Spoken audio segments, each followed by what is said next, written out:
Dear developers, an old proverb says, never stand between the hungry people and the meal. But there are some things we have to make sure that you know before we start with our program. First, the code of conduct. There is a code of conduct, and we know that it's a lot of text, yeah, but to make sure that you understand, for you now, the too long did not read, is we accept a diverse range of opinions, and we do not tolerate any harassment. Who harasses gets kicked out. So stay nice, please, in the comments. Which brings me to the next point. I always forget if it's this way or that way because I'm not sure if the camera is mirrored or not. But there is Slido box on the website, WeAreDevelopers.com/live, where the Slack day is hosted. Our partner Slido gives us the opportunity to ask Q&A and also for a small surveys on how the speakers were and if you like the content, any stuff like that. So if you want to join that, you are welcome to ask any questions. Do not hesitate. We will answer them at the end. And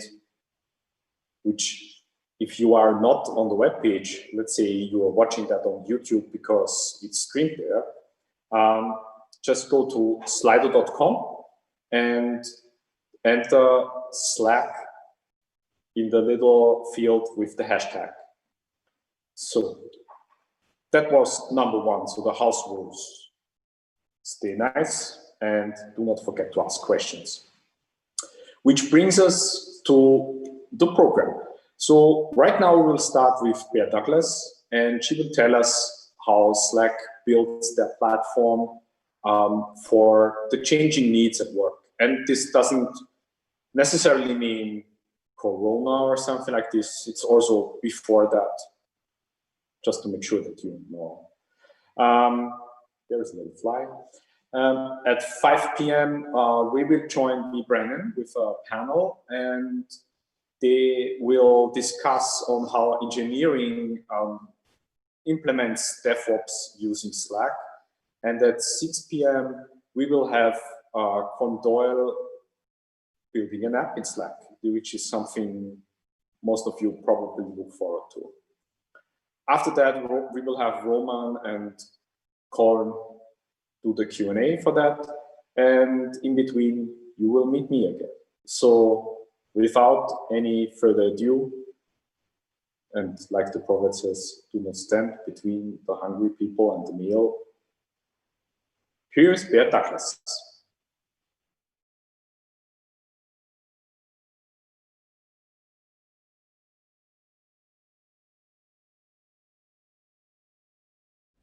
Good afternoon, everybody, and hi from San Francisco.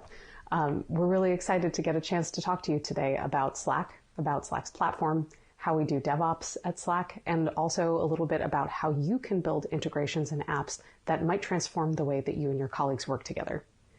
I'd like to kick off this afternoon by telling you a little bit about our platform philosophy and how we've thought about the things that we know people need to do in Slack and the ways that you can extend Slack's capabilities through the platform to make your working life simpler, more pleasant, and more productive.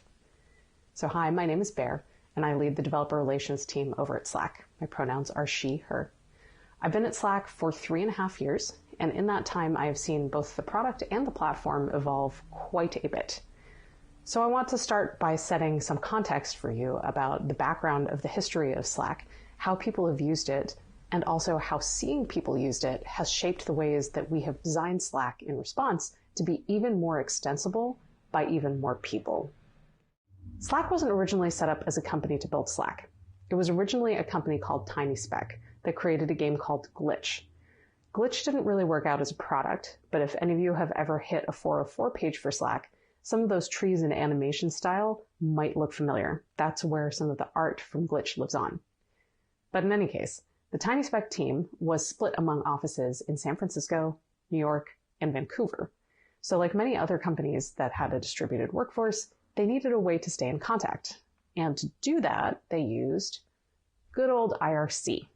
Now, IRC works. You can chat with people on your team, you can divide content into topic channels, and so on. But IRC has its limitations. Like, you don't get a searchable archive of anything that was said. You can't integrate other tools. It's not particularly friendly to non-techies, and so on. So the team had built some bots to try and work around these limitations. And as Tiny Speck was winding down and everyone was looking for what was next, they all realized that they never wanted to work somewhere that didn't have access to those IRC bots that had made their experience of IRC so much better. So they thought a little bit about how they could make that work for other companies, and that's what eventually evolved into the Slack that we know and love today. There's a focus on features that enable better collaboration. There's a richer UI, and there's native support for multiple platforms, among many other features. But you can still see echoes of the roots of IRC in certain places in Slack. There are users, channels, messages, all of the familiar objects from IRC. And there's also one feature in particular that calls back to the IRC days, and that is slash commands. In IRC, all of the platform native commands were issued with strings that began with a slash. That logic carried over to Slack. You can do things like /remind to set a reminder native inside Slack. But we also made it so that third-party integrations could use that same format and introduce their own slash commands. And they're widely used.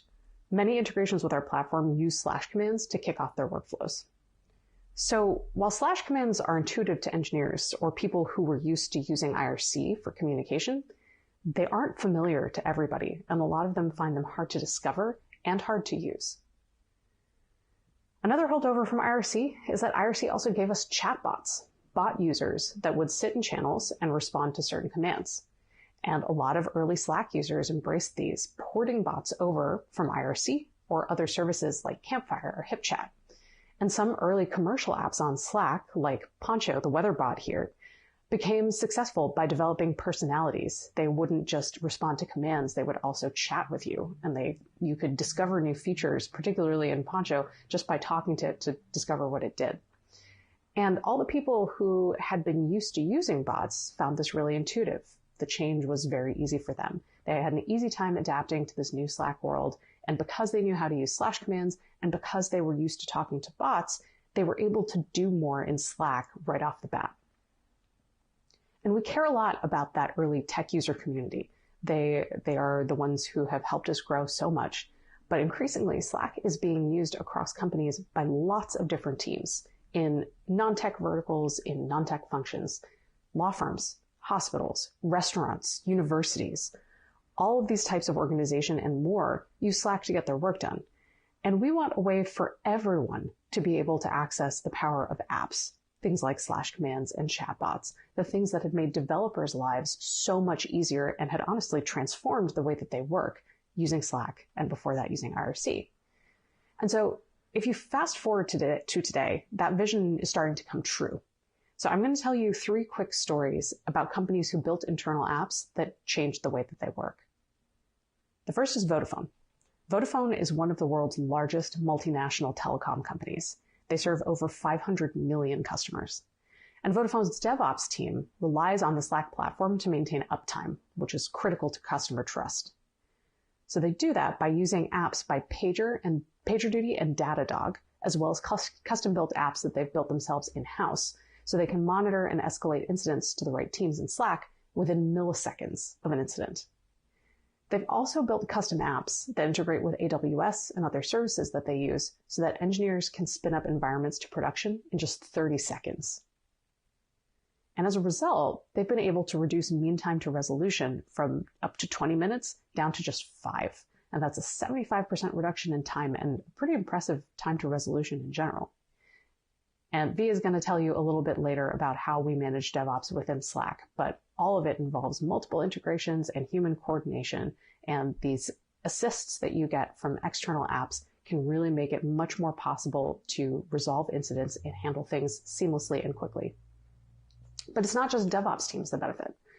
Hearst Magazines is a media company with a portfolio of 25 brands with more than 2,500 pieces of content created across those brands every single day. And they needed a way to put data about that content and the way that it's performing into the hands of employees like editors and executives, but also SEO managers and sales reps. Not engineers, but people who need to get their hands on that data to do their job better.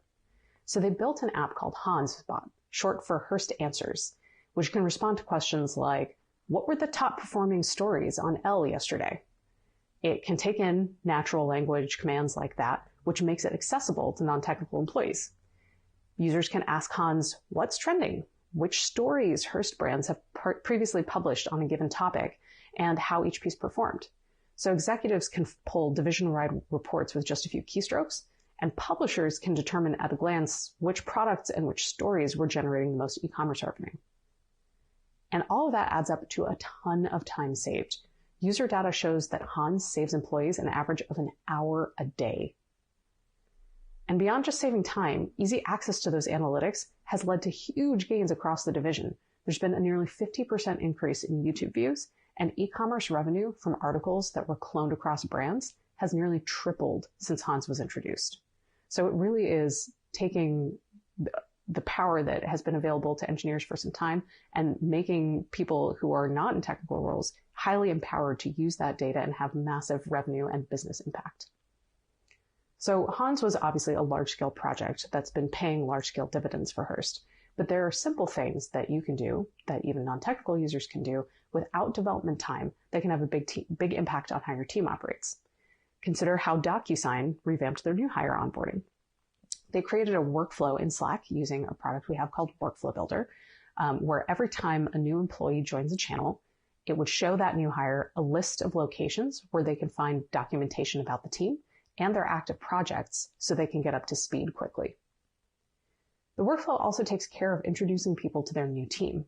It includes a form with questions like, what's a fun fact about you? And then it posts the answer to the team channel so that everyone can get to know the new person and say hello.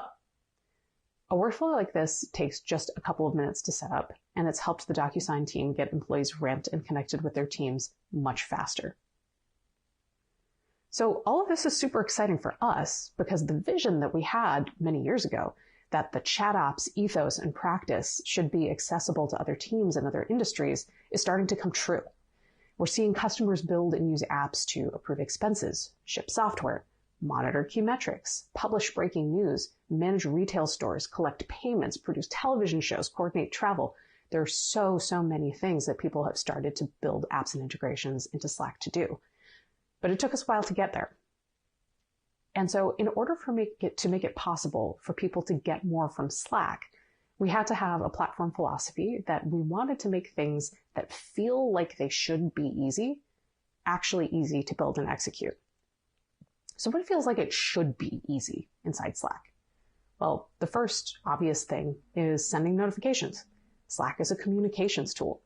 When something happens that your team needs to know about and talk about, it helps to send that information into Slack. So that is something that we needed to prioritize to make it easy.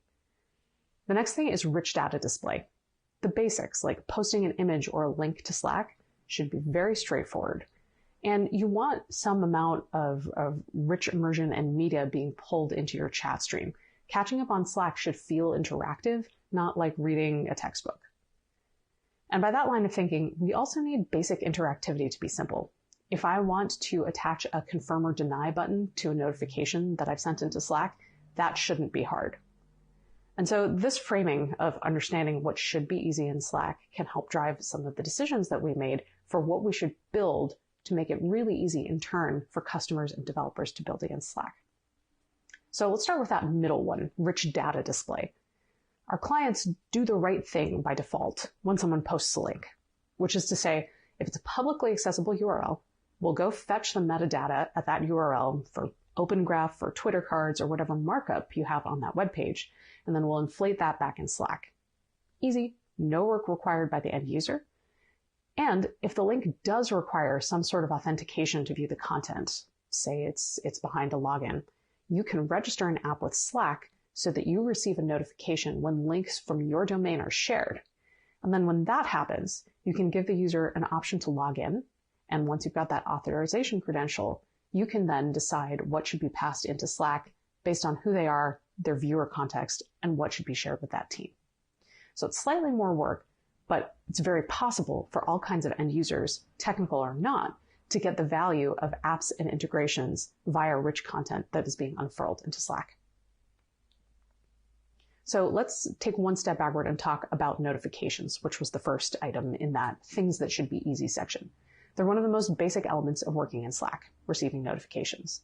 And so one of the decisions that we made early on was to create some apps that we put in our app directory that would take care of all of the boilerplate around setting up services to consume content from external sources, like an RSS feed, and then route them to a given Slack channel. It's very rote coding, it's very basic, and we wanted to make it so easy that a non-technical end user could, with a couple of clicks, install something like the RSS app to their workspace. Then they just feed it the URL, map it to the channel, and done. They're off to the races, and they can start consuming that RSS content right inside Slack. But many services don't publish that way through RSS. A lot of modern software tools use webhooks to publish events to other services. So we wanted to make that super simple too. In the Slack app dashboard, which you find at api.slack.com, you can create an app and then set up webhook URLs for particular channels. And because that last part of easy things easy is basic interactivity, you can also attach that webhook, pass in what we call message attachments, which is just JSON describing the UI that you want to display inside Slack as part of the webhook payload. And we take it one step further. If you want to build that rich UI, we provide a GUI tool called the Block Kit Builder to help you build the UI that you might want to attach to your message payload. In the Block Kit Builder, you can click on UI elements on the left-hand side to add them to your canvas. Then you can edit the JSON on the right-hand side, and you'll see it update in the center in the live preview. You can even send the message to a Slack channel to preview it live and try it out before setting up your webhook. We doubled down on easy again and also provided pre-designed templates for really common UI patterns, like this one is an approval template. We don't expect that everyone is familiar with the UI elements that we offer inside Slack. And so the more help that we can give people to create well-designed apps, the better of an experience everyone is going to have. So when you click on the button that says Use Message Template, it will pre-populate the Block Kit Builder window from the previous slide with the JSON that you need to create this message. And if you want to share designs with friends, simply copy and paste the URL for your design in the builder, and then your current review is always reflected in that URL. So you can create designs easily, you can share designs easily, and you don't need to be familiar with our design language in order to create something beautiful and functional inside Slack.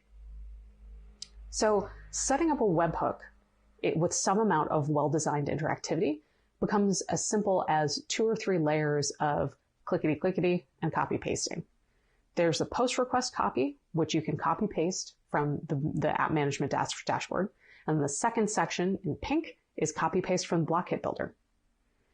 So our choices here about what tooling to build and what was worth investing time into making super, super simple was informed by the uses that we already saw people having in Slack. They were already interested in consuming event-based notifications from other services. And ideally, they wanted those notifications to have some sort of next step, a so what. You get the information, and then what? You need to discuss it with your team. Presumably, you're getting a notification because there's some action that you need to take. Otherwise, why notify anybody at all? So we put a lot of time and engineering effort into building the tooling support that makes this so easy. For engineers. The thing about webhooks is that even though they're straightforward conceptually, the fact that they involve code is intimidating to many people who aren't engineers or who don't work in tech. So when we say easy things easy, what we've done here in particular is make things easy for developers. And like I said before, one of our missions with the platform is to make the transformative power of apps that has been available to engineers for some time available to everyone. So it's important to make things that we want everyone to be able to do feel accessible to everyone. And so in 2018, we acquired a company called Missions. And Missions made a product inside Slack that allowed you to automate tasks that involved some amount of custom logic without writing code. That product today is incorporated into a Slack in a tool we called Workflow Builder. And if you've never used Workflow Builder before, you can find it in the upper left-hand corner of your Slack workspace menu. Click it, follow the drop down to the Tools section, and then you can enter Workflow Builder and try it out for yourself. Workflow Builder was an important acquisition for us because it does a fantastic job boiling down a workflow to its conceptual flow and stripping away the code so that people can understand what they're setting up in a way that feels really straightforward. In Workflow Builder, we introduced the concept of a trigger by making them concrete with specific events right away. When you set up a workflow, we show you a menu that says you can trigger a workflow when a person joins a channel, reacts to a message with an emoji, or clicks on the shortcuts button in the message composer. You can also set up triggers that are based on the time of day, and you can also set up events that are fired from other services via webhook. We'll get to that in a second. But once a workflow has been triggered, users can add custom logic through the flow that you see here that is set up through a clickable GUI to figure out what happens next. They can send a message, or they can open up a form in Slack to capture more information from an end user. So DocuSign used Workflow Builder to onboard new employees. Their trigger was new user joins a channel, and some of the next steps were popping up a form to say, tell us something about yourself. And then those answers to the form were piped into a channel where everyone could see them. Other companies use Workflow Builder to do things like run daily stand-ups, or report statuses to the team, or collect information after a customer phone call. Some of these are engineering use cases, and others of them aren't. Many of the things that we see Workflow Builder being used for are in industries that are completely unrelated to tech. And just like with Block Kit Builder, we wanted to help users who are less familiar with the product be successful from the get-go by providing templates. So people can pick a template, customize it in their own Slack workspace, and then publish that workflow to the channel of their choice. And there are templates in this library that we provide to help with remote work, which has been something that is top of mind for virtually every knowledge worker in the last 6 months after COVID. So these reminders include everything from reminders to drink water and walk around to workflows that help you collect information and share between teammates that might be in different time zones from one another. And an interesting note here is that we provided the ability to use templates in Workflow Builder from the start. Those templates were initially available in our Help Center as downloadable files with a .json extension. And this confused a lot of people. Bringing the template library into the client and out of the Help Center and eliminating that step where they had to download a file that had the extension .json, we changed the extension to .workflows, has really helped people get over that mental hurdle much more easily. And we know that there are people who will get used to workflows and then be ready to trigger them from events and other services. So, via, you guessed it, a webhook. Bouncing them out to their developer site to do this, where you have your app management dashboard and ordinarily you would set up your app settings, doesn't quite feel right. The people who are building workflows, some of them, yes, are developers who have apps inside Slack, but some of them don't. Some of them are people who would never touch the API site otherwise. And so it doesn't necessarily feel right to bounce them out to the API site to set up a webhook. So instead, we've brought it inside Slack, and walking them through those steps inside Slack itself in a friendly feeling product can help flatten that learning curve about how to use webhooks. And so for the people who are already comfortable with webhooks, it allows a next level of interactivity in Slack, again, with not much more effort than copy-pasting JSON from the Block Kit Builder. You don't have to just attach a button. You can attach a button that pops a form and then sends that information to a channel, and you don't even have to write any code to do that. So you've got that next level setup of interactivity, again, without having to host anything anywhere, without having to write a bunch of boilerplate code. So all of the things that we've built into Workflow Builder to benefit people who are non-technical are very useful for engineers as well. So in building something that felt easy to use, there was a lot to consider. The first thing was how many features to go to market with in our first release. You might notice that there's no branching logic in Workflow Builder. You can't say if A, then do B, and if C, then do D. And the initial set of triggers is fewer than 10. And we made that choice intentionally because we wanted that first release to feel super simple and super straightforward. Easy to use is a very dense phrase. there's so much to explore about what makes something feel easy or feel hard to use. And one of the things that we found early on with Workflow Builder was that unpacking what was intuitive or not about where workflows appeared and for whom and in what context was pretty hard. Suppose you have a company of 100,000 people and say even only 5% of those are building a workflow for themselves. That's still 5,000 workflows floating around Slack. And how do you find the right one? Suppose I have Migrate Reminder and everyone uses that name. You've got 15 Migrate Reminders to choose from. And so we made the decision that workflows should be tied to channels to keep things neat and easy to discover. So we also had a lot of things to work through with admins, like making sure they had control and oversight over who in their organization could build workflows in the first place, and that everything Workflow Builder touched stayed compliant with security features that are built into Slack, like enterprise key management. So easy to use carries with it a lot of complexity and can be very hard to build. But the payoff is massive. Millions of custom workflows are getting used every single month. And so that bet that we made early on, that if we make it easy enough for people to do, they will use it, is starting to come true. And we're starting to see this transformation in how people work. So we talked a little bit about easy things should be easy rather than hard. But on the other side of that, let's say that ambitious things should be possible rather than hard things should be possible within Slack. So what do I mean by ambitious in this context? This is an app that the LA Times built in 2016, 2017. It's a tool that helps them publish stories directly from Slack to the LATimes.com. And so it integrates tightly with their CMS and with their editorial workflow channels so that editors can get a feed of new stories coming in, decide where on LATimes.com they should be published, and then publish them with a single click from Slack. And that is absolutely wild. It is transformative for editorial staff to be able to seamlessly chat with the team about stories that are coming across their desks, and then without leaving Slack, without requiring any sort of code push or mucking around in WordPress or talking to your engineering team, they could click publish and send the story to print within seconds. And in time-sensitive businesses like publishing the news, those minutes saved make a huge difference. And so that's what I'm talking about when I say an ambitious app, something that really transforms the way a given organization or a team can work. And this one was possible to build with just the basics that we had in our API in 2017. They needed a way to post messages to channels. Check. Basic buttons, which required an event-based API to deliver click event information.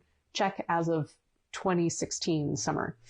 We needed message thread APIs. Check as of fall of 2016, and emoji reaction events. Check for some of the other features that the LA Times app uses in the editorial workflow. So check, check, and check. And that's amazing to see. Those basic features could enable this absolutely transformative use case for the LA Times. But other ambitious apps were bumping up against a lot of constraints in our API. So this was the SurveyMonkey app in 2017. And at the time, it was one of our top examples of building great UX inside Slack. So let's slow down this GIF for a second and walk through what it's doing. It's showing you the experience of first picking a survey and then moving on to a task related to that survey. You can invite collaborators, share results, or collect responses. Select the survey, and then see the action. Now, all of this had to happen in the context of a message. We provided a system called attachments. That's everything with the colored bar on the left-hand side that could be ripped and replaced when necessary. So this whole user flow played out in the context of a single message in a channel that just keeps getting updated and updated. And if you find that a little hard to follow visually, yes. It also made it hard that there were apps inside channels that were trying to do things that were single player, like taking a specific action on a survey in the context of the multiplayer work of a channel. Other apps, like this early version of the Salesforce app, got around that constraint of the multiplayer, single player context by using ephemeral messages, which are messages that appear only to the user who triggered the message and unfortunately don't have delivery guaranteed, because if I enter something in a channel and then I move to a different channel to do something else, I may or may not see the ephemeral message that got posted. So what you're looking at in this GIF is a conversation between two people about an account. One person uses the Salesforce / command to look up information for that company. there are many results, and the app confirms in an ephemeral message which one the person meant, and then they can choose to post that back to channel. So we've got here the result list, show details, and then once they've confirmed the right one, post it back to conversation. So only the person who called the / command was able to see all of that interaction that's being shown in the GIF. Bruce, who posted the first thing here, only sees the selected post from Salesforce and then the response from Karishma. And so ephemeral messages helped ease this path a little bit, but it was still a little bit confusing. And it added the secondary worry that people weren't sure what was going to get posted to channel when they interacted with the Slack app. It might be an ephemeral message telling you a little bit more about what you're trying to do, or it might just go ahead and post that whole list of accounts to your Slack channel, interrupting whatever your colleagues were doing. And so that created this sort of anxiety and risk around using apps. We definitely didn't want that. So there were these types of apps were always pushing our boundaries with the things they needed from us. They hacked together UI elements that we didn't offer, or they fell back to NLP. That's something that we saw a lot with date selection in particular. We would see people chaining menus, like first select your month, then your day, and then your year, because we just didn't offer a clickable element to pick date. They edited and updated messages constantly, which thrashed channels full of people. That's the multiplayer issue, where when you rip and replace a message, sometimes it'll jitter the screen for people who are all following along. Funny story about that. One of the engineers on our team built a version of Pac-Man where the attachment would just update every time Pac-Man was moving across the screen, and you could control it with buttons. And it worked, and it was hilarious. It was very, very slow. But it was that weird experience of having these UI experiences be bounded by the fact that you had to rip and replace attachments. And then the last piece was just that apps needed more space in the client to use, and they needed a reliable space where they could always be present. Missions, before we acquired them, had this interesting behavior where they had a welcome message that they effectively pinned to the bottom of a channel by replacing it every time a new message came into the channel. So you'd see a message come in, missions would delete that message and then repost it, delete it and repost it. So you had this sort of pinned to the bottom behavior, which was a hack around because we didn't provide a great way to give apps a stable space. So we rethought the platform around a few key elements that would make it more possible to build ambitious apps. And we called this rethinking of the platform the Slack App Toolkit. I'm not going to dig too much into our permissions model or into shortcuts. We're going to focus today on the two elements in the center, BlockKit and new surfaces inside Slack. So before BlockKit, apps had a pretty limited set of building blocks. When Guru needed to create an information-dense message, they got creative with text formatting and with emoji to try and make it more legible, like you can see here. Here's what Guru was able to build with BlockKit. It's much easier to read, and you can easily interact with the app because there are buttons in line and you can just click here to create a new card, for example. BlockKit included many elements that developers had asked for, like a date picker, and many elements that they didn't ask for but could probably use anyway, like dividers. They were designed to be composable and stackable into views, like modals. Modals are popover windows that bring you out of the context of conversation to do more involved actions like search for information or input text into a form. Modals make sense when you have some amount of single-player focused action that doesn't make sense inside a channel. There were also cases where, like I said before, developers simply needed more space to play with, or just a consistent space where they could keep information about their app inside Slack. So taking over an entire window of chat with a message, which you sometimes had to do if you had something information dense like that Guru message, taking over the chat window was considered bad form. It was downright impolite, and a lot of users found it annoying if apps would just take over the screen, and that sometimes got you uninstalled. But sometimes apps needed to be able to show a graph and then a set of related tasks all in one go. So we created a special area inside the app's DM space that we call the Home tab, where apps can publish content that doesn't need to be a user notification, but should still be available on demand. That might be some amount of help content or settings management or just today's graph of how your various marketing campaigns are doing. Qualtrics uses modals for a similar use case that SurveyMonkey had to innovate around for us in 2017. You can click on a survey, but here also you've got a user picker for who it should be sent to. You can add a message, and you have all of that visible here in a single context, a confirmation dialog, and a survey send. And so all of those are linked together into one continuous flow that happen outside the boundaries of a given message. And the search experience that Salesforce used and relied so heavily on ephemeral messages can now be cleaned up substantially with a modal flow. You launch it from a / command. You can view search results and view details about elements in a modal without having to create a lot of noise in the channel. So all of this carried a different set of challenges. Building BlockKit was an effort that took well over a year and involved a lot of coordination across front-end clients to work seamlessly from day one. For example, we had to make sure that BlockKit support was shipped in several mobile releases ahead of the developer release so that the majority of end customers would be able to see BlockKit-enabled messages on their phones and not have a broken experience on day one if developers were already pushing new app experiences to them. We also had to have consistent translation of design elements in each of the platforms that they would appear in. We also needed to borrow an element of how ephemeral messages worked in order to make modals feasible. So if you think about it, it would be a terrible experience if apps could just randomly pop windows up when you were working in Slack. So we needed to have a way to require that they be triggered from a user action. So we do that by requiring a trigger ID, which is published along with a user action like a button click. So you can use that trigger ID like a pseudo token to be able to publish a modal to Slack.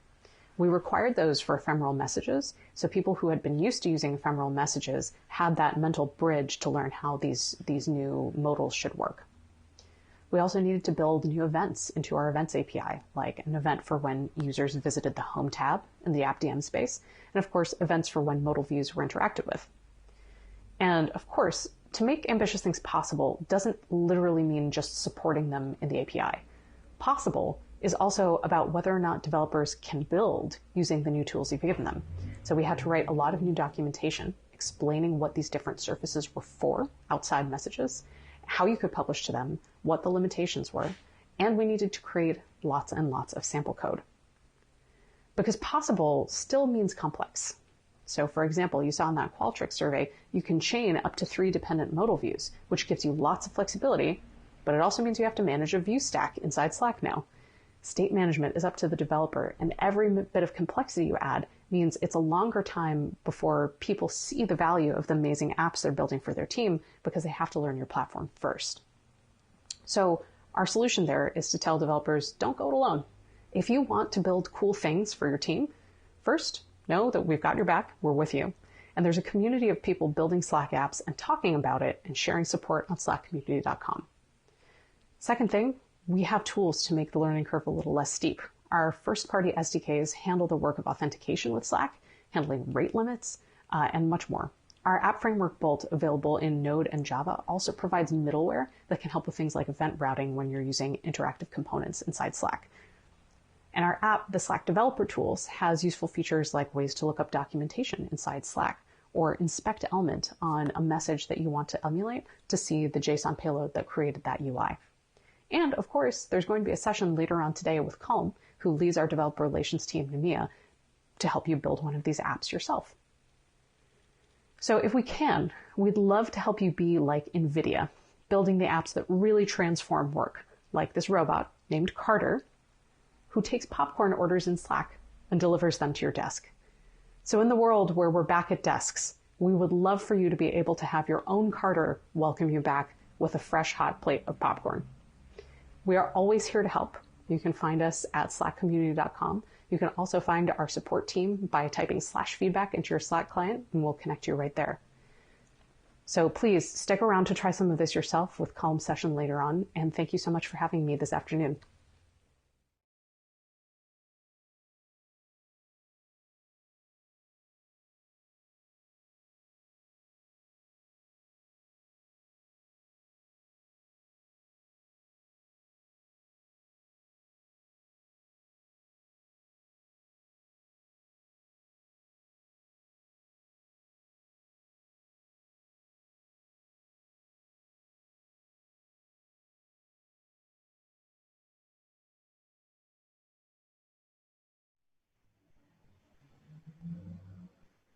So welcome there. I have some questions for the audience out there. Please feel free to write any question you can come up with, which is related to the topic, please. And our first question would be, in your opinion, is an open API a way to involve the user? What else is there? It's asked by Anonymous. So okay. Yes, absolutely. And I think it depends a little bit what you mean by open. Slack's API is not literally open source. It is proprietary software, but we try to make everything on top of it, from things like a spec that we publish according to the Open API standard, to all of our samples and SDKs and frameworks. All of those are open source and they live publicly on GitHub. And that absolutely has been helpful for involving people, because they can contribute to discussions online, and they have a voice in shaping what we build, particularly into our frameworks. So if you're interested in engaging there, all of that stuff is on our Slack API GitHub. So GitHub/Slack API, which is separated from the Slack HQ GitHub. But the other thing that we do to engage people and be open is we have our platform roadmap open on Trello. So if you Google Slack platform roadmap Trello, you'll get that. And we update it every quarter so that people know where we're going with the product. And that's something that I wish a lot more companies would do. Twitter did it fairly early, and a few more. Obviously, places like Mozilla are pretty open about this stuff as well. But it's really helpful to be able to tell your developers, all right, this is the direction we're going, because it means that they have a better sense of what they should be building toward. And it's actually a not risky move. It's a way to de-risk things, because you have that transparency with people that helps them see the longer term. So that's something that we think about a lot. And we also try to be pretty available to our customers and our developers. We actually are ending the program tomorrow, but for the last quarter, any visitor to api.slack.com could sign up for a 30-minute consult with people on our team. So Colm, who you'll hear from later, has done lots and lots of these. I did a whole bunch. And we would just spend time with developers who wanted to ask us questions. And there's no substitute for that live interaction. And it's something that can be intimidating, right? Like if you open the door to thousands of people, tens of thousands of people, what's going to happen? But what happens is you get great conversations out of it. So we try to bias to being open to just talking to people and say, hey, come and communicate with us. And I absolutely think that has been beneficial for everyone. Okay, thank you. Next question. Today is the day of Anonymous, I think. Yeah. Must be multiple people. Is the workflow builder publicly available yet? I cannot find it in any of free workspaces I'm in. That is the kicker. I'm sorry I didn't mention that. Workflow Builder is for paid workspaces. So if you're in any that are with your company, you should be able to see it in your company's workspace. There is one more thing, which is that admins have control over who can see Workflow Builder. So if you are in your company workspace and you still don't see it, it might be because your admin has toggled it on or off, or they have, for example, only let IT use it, and so on. So a standard workspace and above will be able to use Workflow Builder. And then there is another question which is related to that, I think. Could be the same person. Can I connect my internal tools to Workflow Builder? You can, actually. So on the inbound side, we have webhook triggers that I talked about a little bit just now. But we also just released into developer beta something that we call steps from apps. So if, for example, you want to build a workflow that connects, that gathers information about people's lunch orders, but then you actually want to use like Deliveroo's API. I don't know if they have an API at the top of my head, but suppose they did, and you wanted to actually turn that into a lunch order, you would be able to accept content from Workflow Builder programmatically into your app. So we've released the documentation for that and some samples as well on api.slack.com. So you absolutely can incorporate something that's partially workflow builder and connected to your app. Perfect. So, actually, people are not typing fast enough to ask for questions. But I would be interested, because you said before that the roadmap is public. How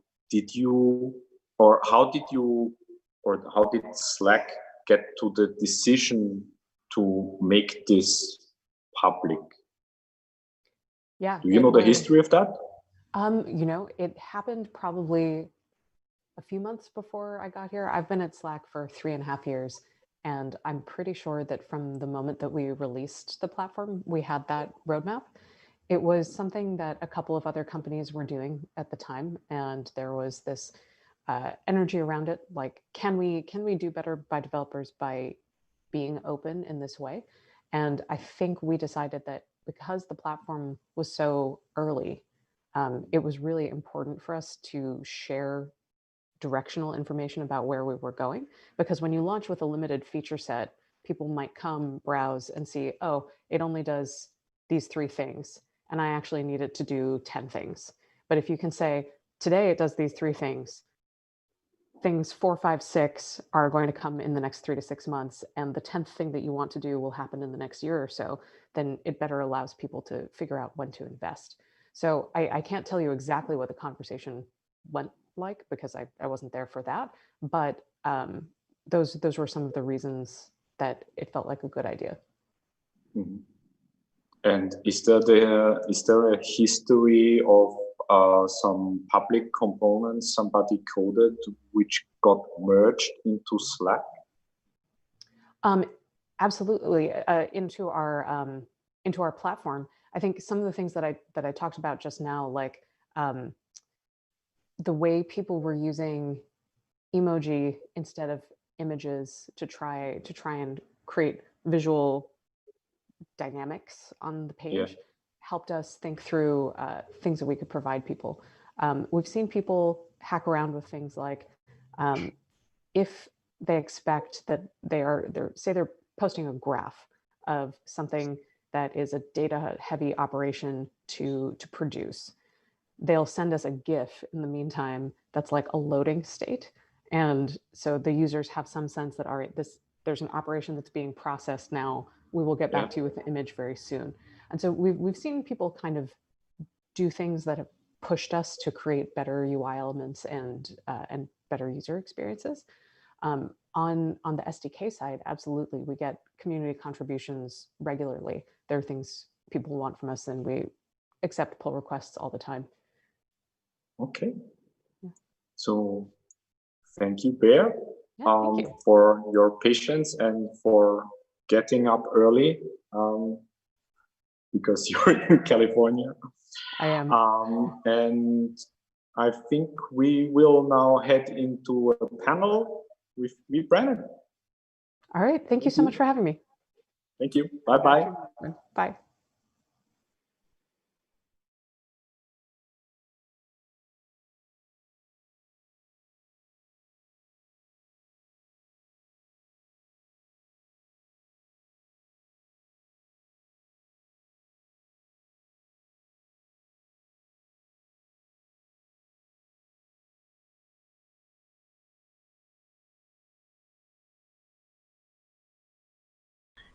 So a little bit about me. I've led development teams, operation teams, and even IT teams.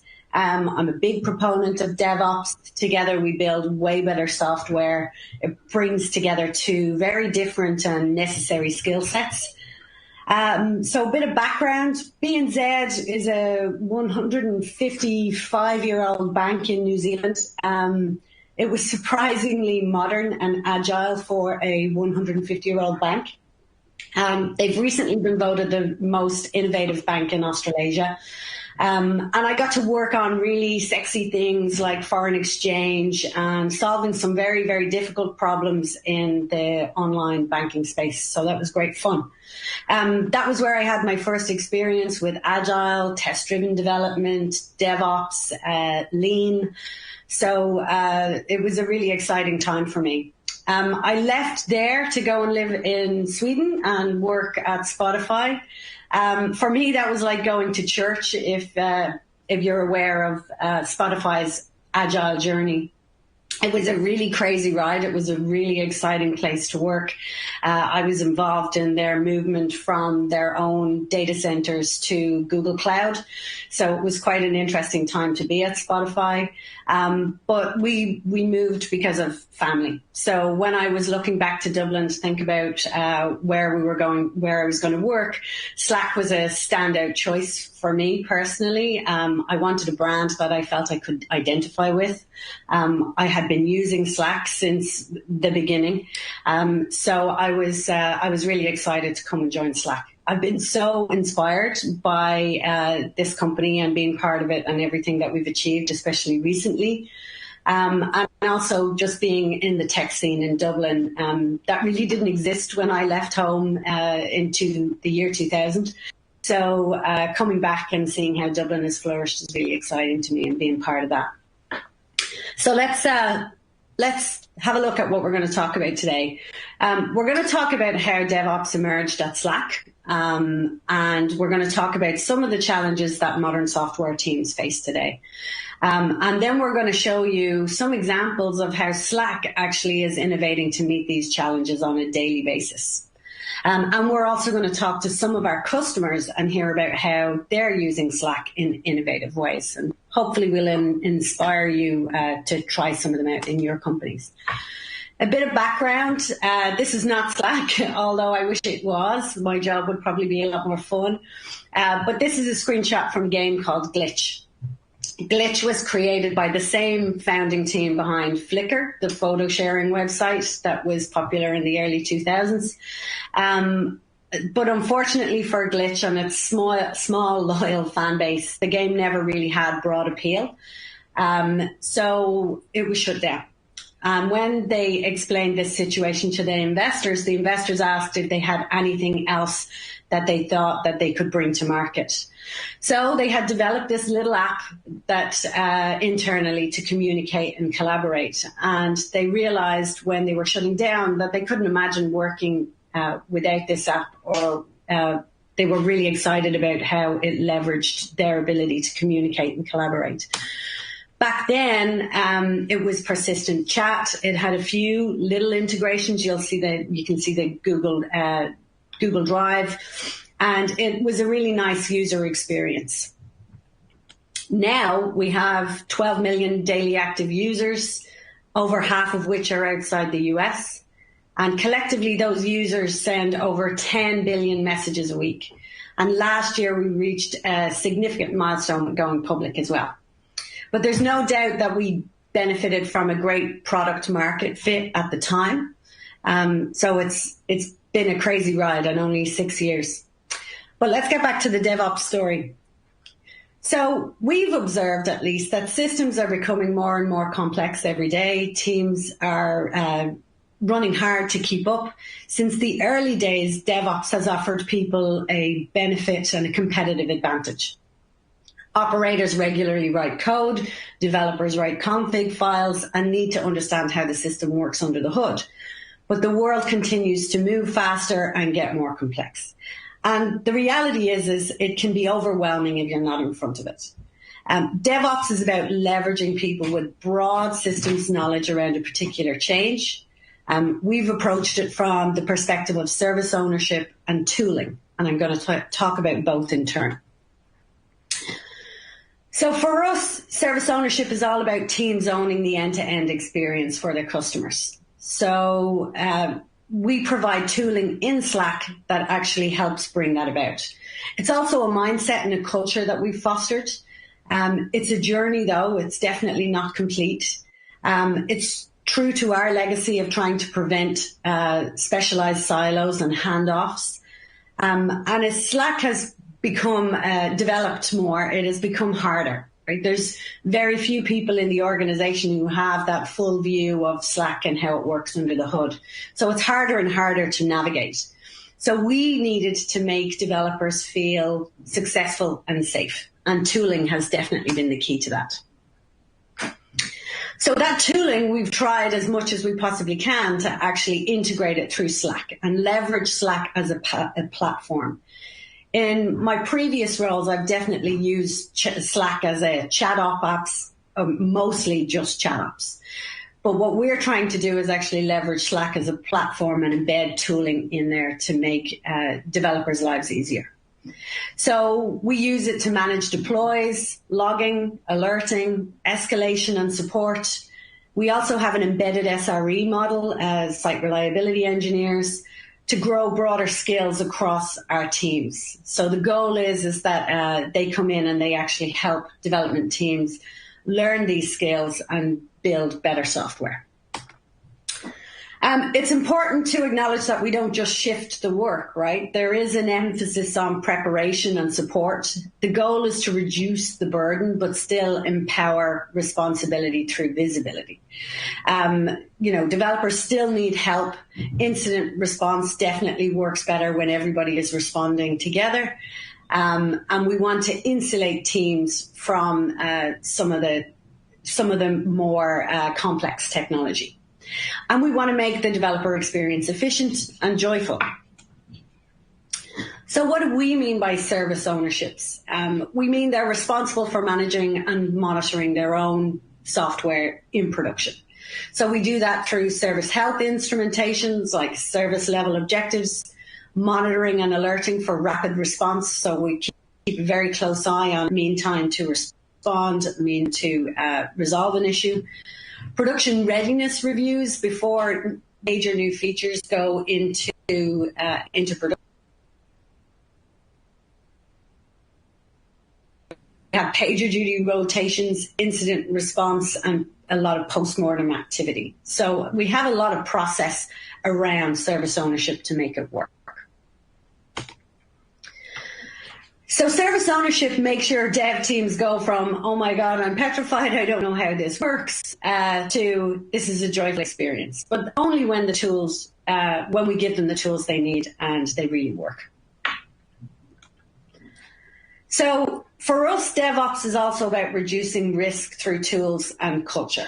So as the systems increase the number of platforms that you have, the platform that you provide will help you prevent.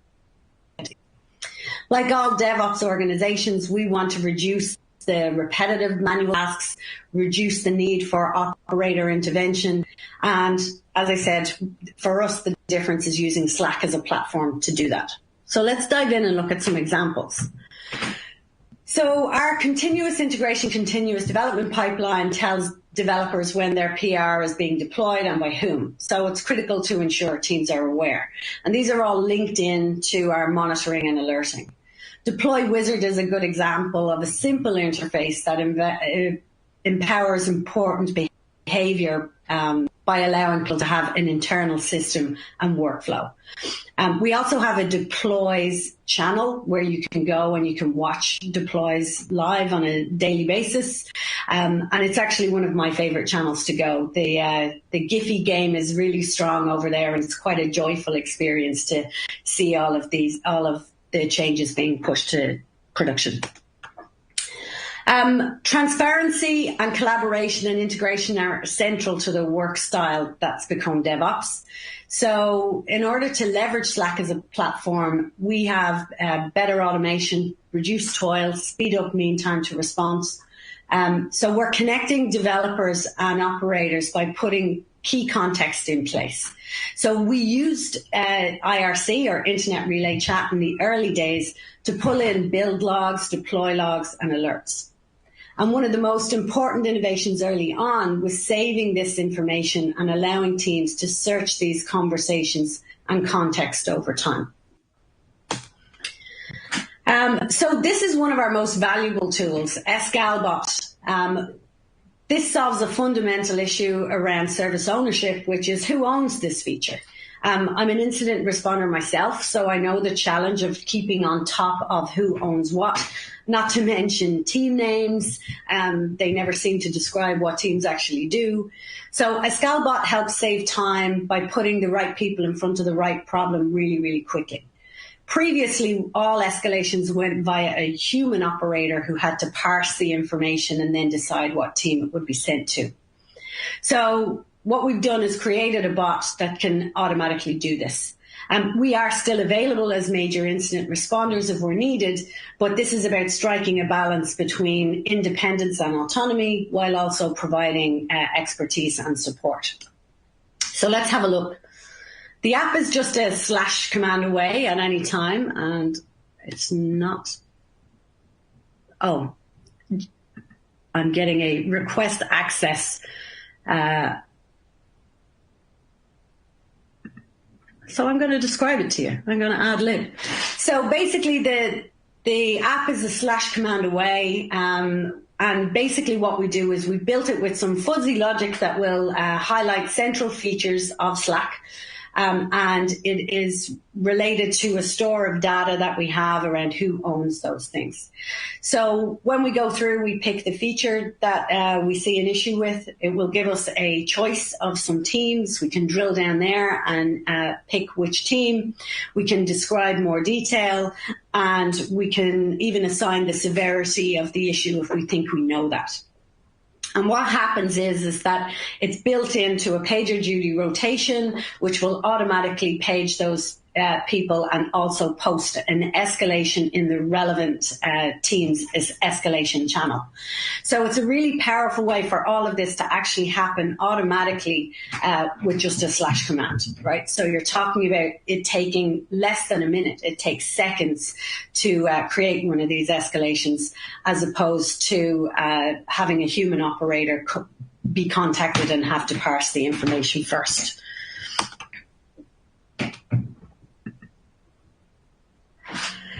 One of the other major integrations we use are our integrations with GitHub, with Jira.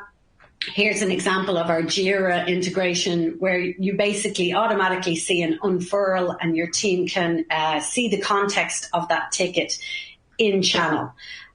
So you don't even have to leave Slack. Now, obviously, if you want to go in and read more about that ticket, you can see it. But if you're like me and you're working on a lot of the same stuff every day, a lot of us know these tickets because they're being worked on actively. So we don't actually have to go to Jira to see more detail. It's smart enough that you don't even have to put in the URL. You don't have to copy and paste that. You can literally type web-167 and it will automatically unfurl that particular ticket, or in this case, core-1421, and it will automatically unfurl that ticket. So these are some of the most common ones we use. We've got obviously JiraBot. You can create a ticket directly from Slack. So if I want to create a ticket or an escalation on another person's board, you basically can just go to JiraBot, right click and create new, and automatically create a new ticket.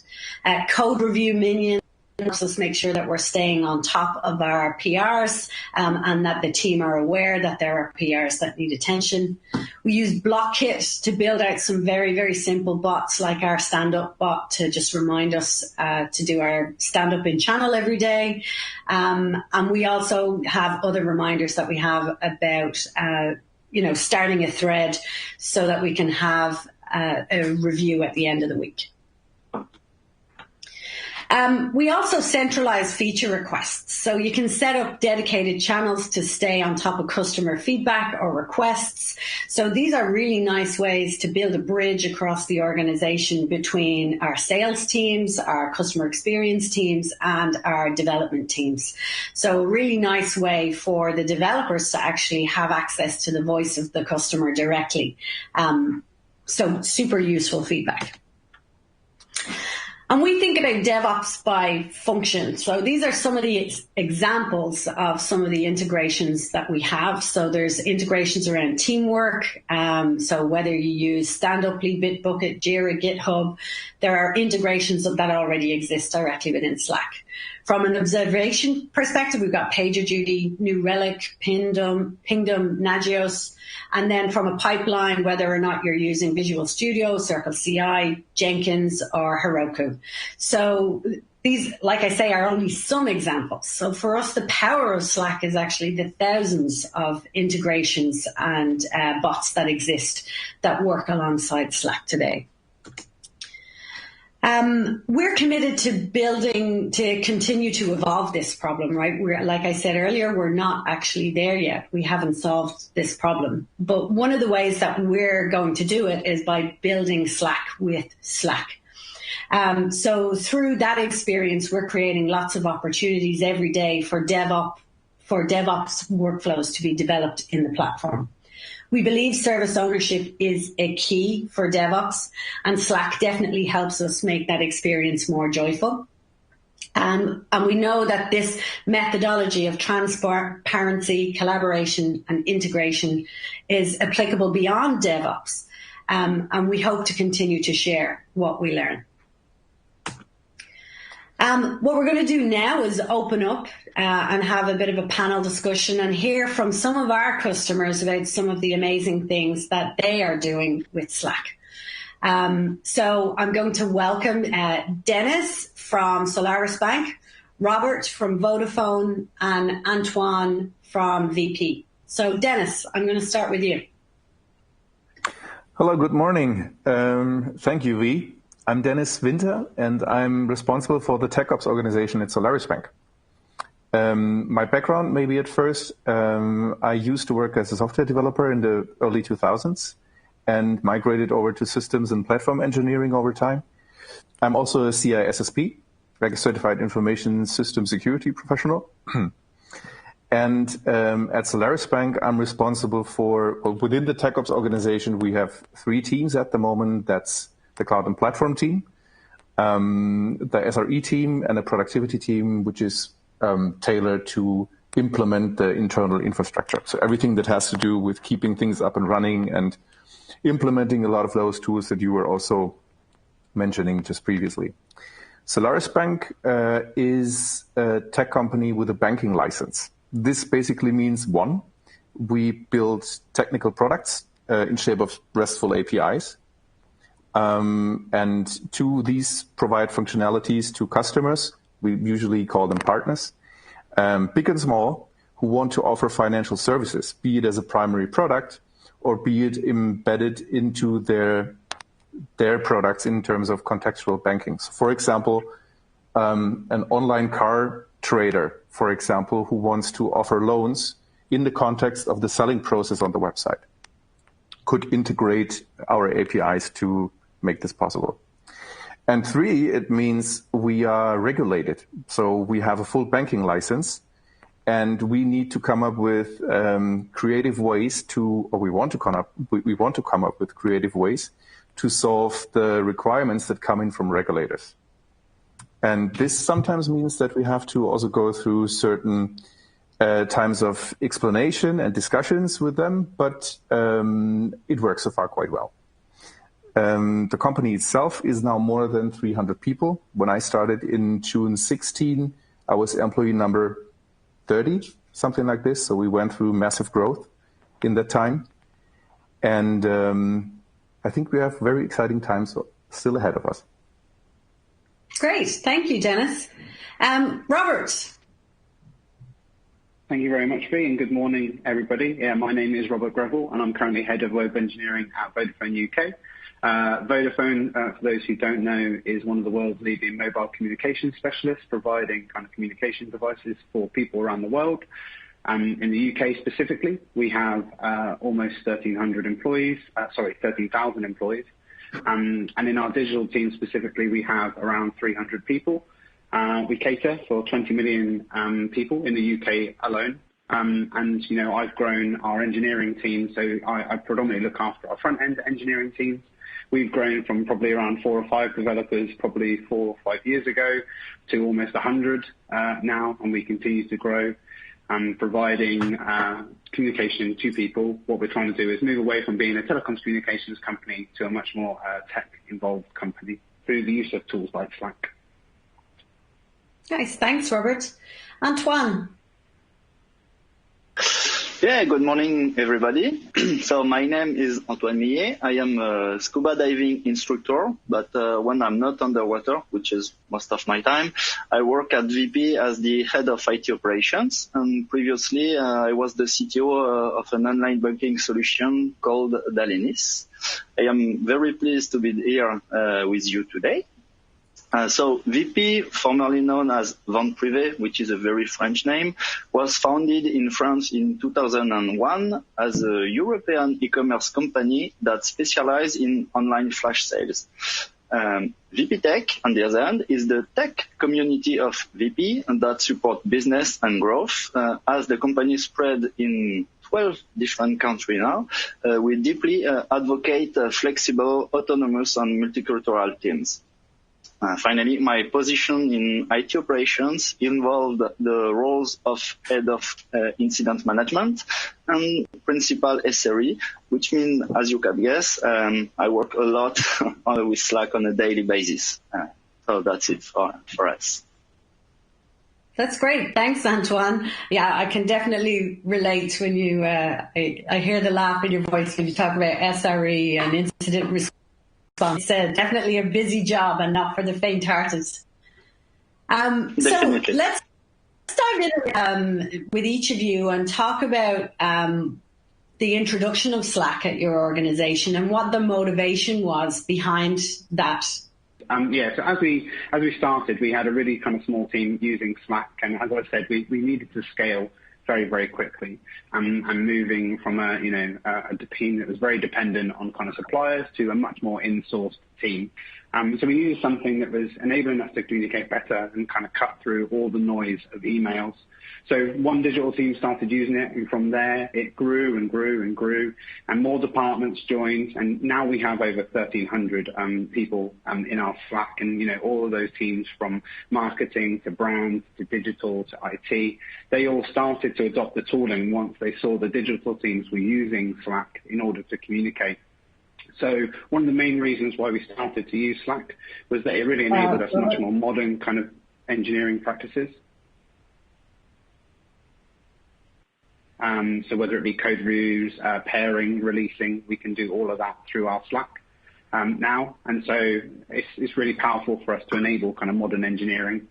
And it's not just the UK anymore that use it. Across our worldwide kind of brand, a lot of our opcos kind of use it, and we use that to collaborate across opcos. So right now we're working with Germany, for example, and we have shared Slack experiences that allow us to collaborate across opcos across our entire industry. So it's not just the UK tooling. Now it's much more of a global tooling here for us at Vodafone.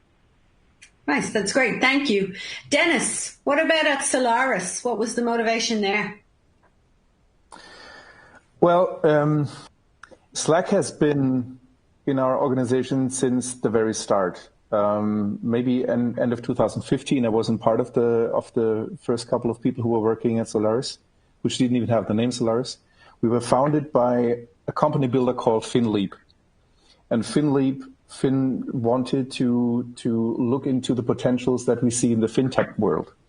And the first things that they recognized when they started with their startups, that the integration between companies that are working according to modern software development methodologies with banks that are more on the traditional side of IT oftentimes was a little bit more complicated. So they then decided that, hey, then let's build just a full bank. And that was Solaris Bank. What they did was that they first hired techies. And then further down the line, they were looking for bankers who could then also fill in the required gaps in terms of how to run a bank. But the techies, they just introduced Slack just right now. Like our founding CTO, he just created the Solaris Bank Slack team and invited everyone. So it was some kind of a no-brainer just to have Slack involved into this. In the meantime, Slack is for us basically the most efficient way that we can currently think of to connect people, teams, people, teams, and machines with each other. So all the notifications that are coming in, also in terms of incident management from our alert manager, from PagerDuty and so on, this is piped through Slack. And now we just recently switched to the Plus plan. And the Plus plan gives us the possibility to adhere to regulations in a way that we are fully compliant, which means we now can say with the Plus plan that our data resides in Frankfurt, in Germany. And this is what German regulators are looking for, that we can tell where the data is and also that we can tell what we do with the data. So with the IDR, with the international data residency that came with the Plus plan, we also have the possibility now to create retention rules, which basically means that we are deleting Slack messages and all the files that are shared potentially also in private conversations after a year. And this is just something that also, I mean, we need to adhere also to stuff like the GDPR. And this is like a crucial functionality for us. And this combined with the openness in Slack, where we have the API, where we can integrate certain tooling for us, where we can create a transparency that you've been talking about a little bit earlier. This is very important if you're developing a variety of products, which is the case for us. It was just clear to us that Slack in this regard just plays a central role, but at the same time gives us the possibility to stay compliant. That's wonderful, Dennis. Thanks. I love that idea of connecting people, teams, and machines. What a lovely way to put it. I'm also super excited to hear about your experience with international data residency. My teams were hands-on in developing that feature, so it's really nice to hear directly from customers how meaningful that is. So thank you for that. Antoine, tell us a little bit about the story and motivation for Slack at VP. Yeah. So Slack was introduced at VP 4 years ago, so in 2016, by the newly hired CTO, Julien Mongeard, as a part of a bigger plan, which is to become a European technical reference in e-commerce. So the first step of the plan was to change the communication culture at VP with a multi-platform, simple to use, accessible and flexible tool. So Slack. Before that, we were using mail as the main communication media, which was at that time a very acceptable solution. So for us, the second step was to embrace inner source everywhere at VP. And the last step of the plan was to create a strong tech community inside VP. We started with a slow deployment. At first, we were around 300 accounts on Slack, so basically engineers. And then we went to 750 users plugged on Slack to finally, at the end, deploy Slack everywhere at VP. So Slack helped us a lot to achieve all the mentioned steps. Inner source is the DNA of VP now. Every tech stack has its own Slack channels to allow people, to ask questions, to get help from other engineers. And at the end, we have almost 6,000 employees using Slack each day at VP. So for us, it's a huge success, and we are happy users.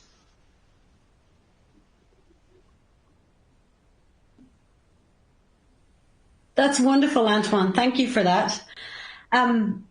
Let's move on and talk a little bit more about incident response. We've touched on it briefly. Antoine, you mentioned that you've got over 1,000 incidents last year, which really puts the importance of incident response into perspective.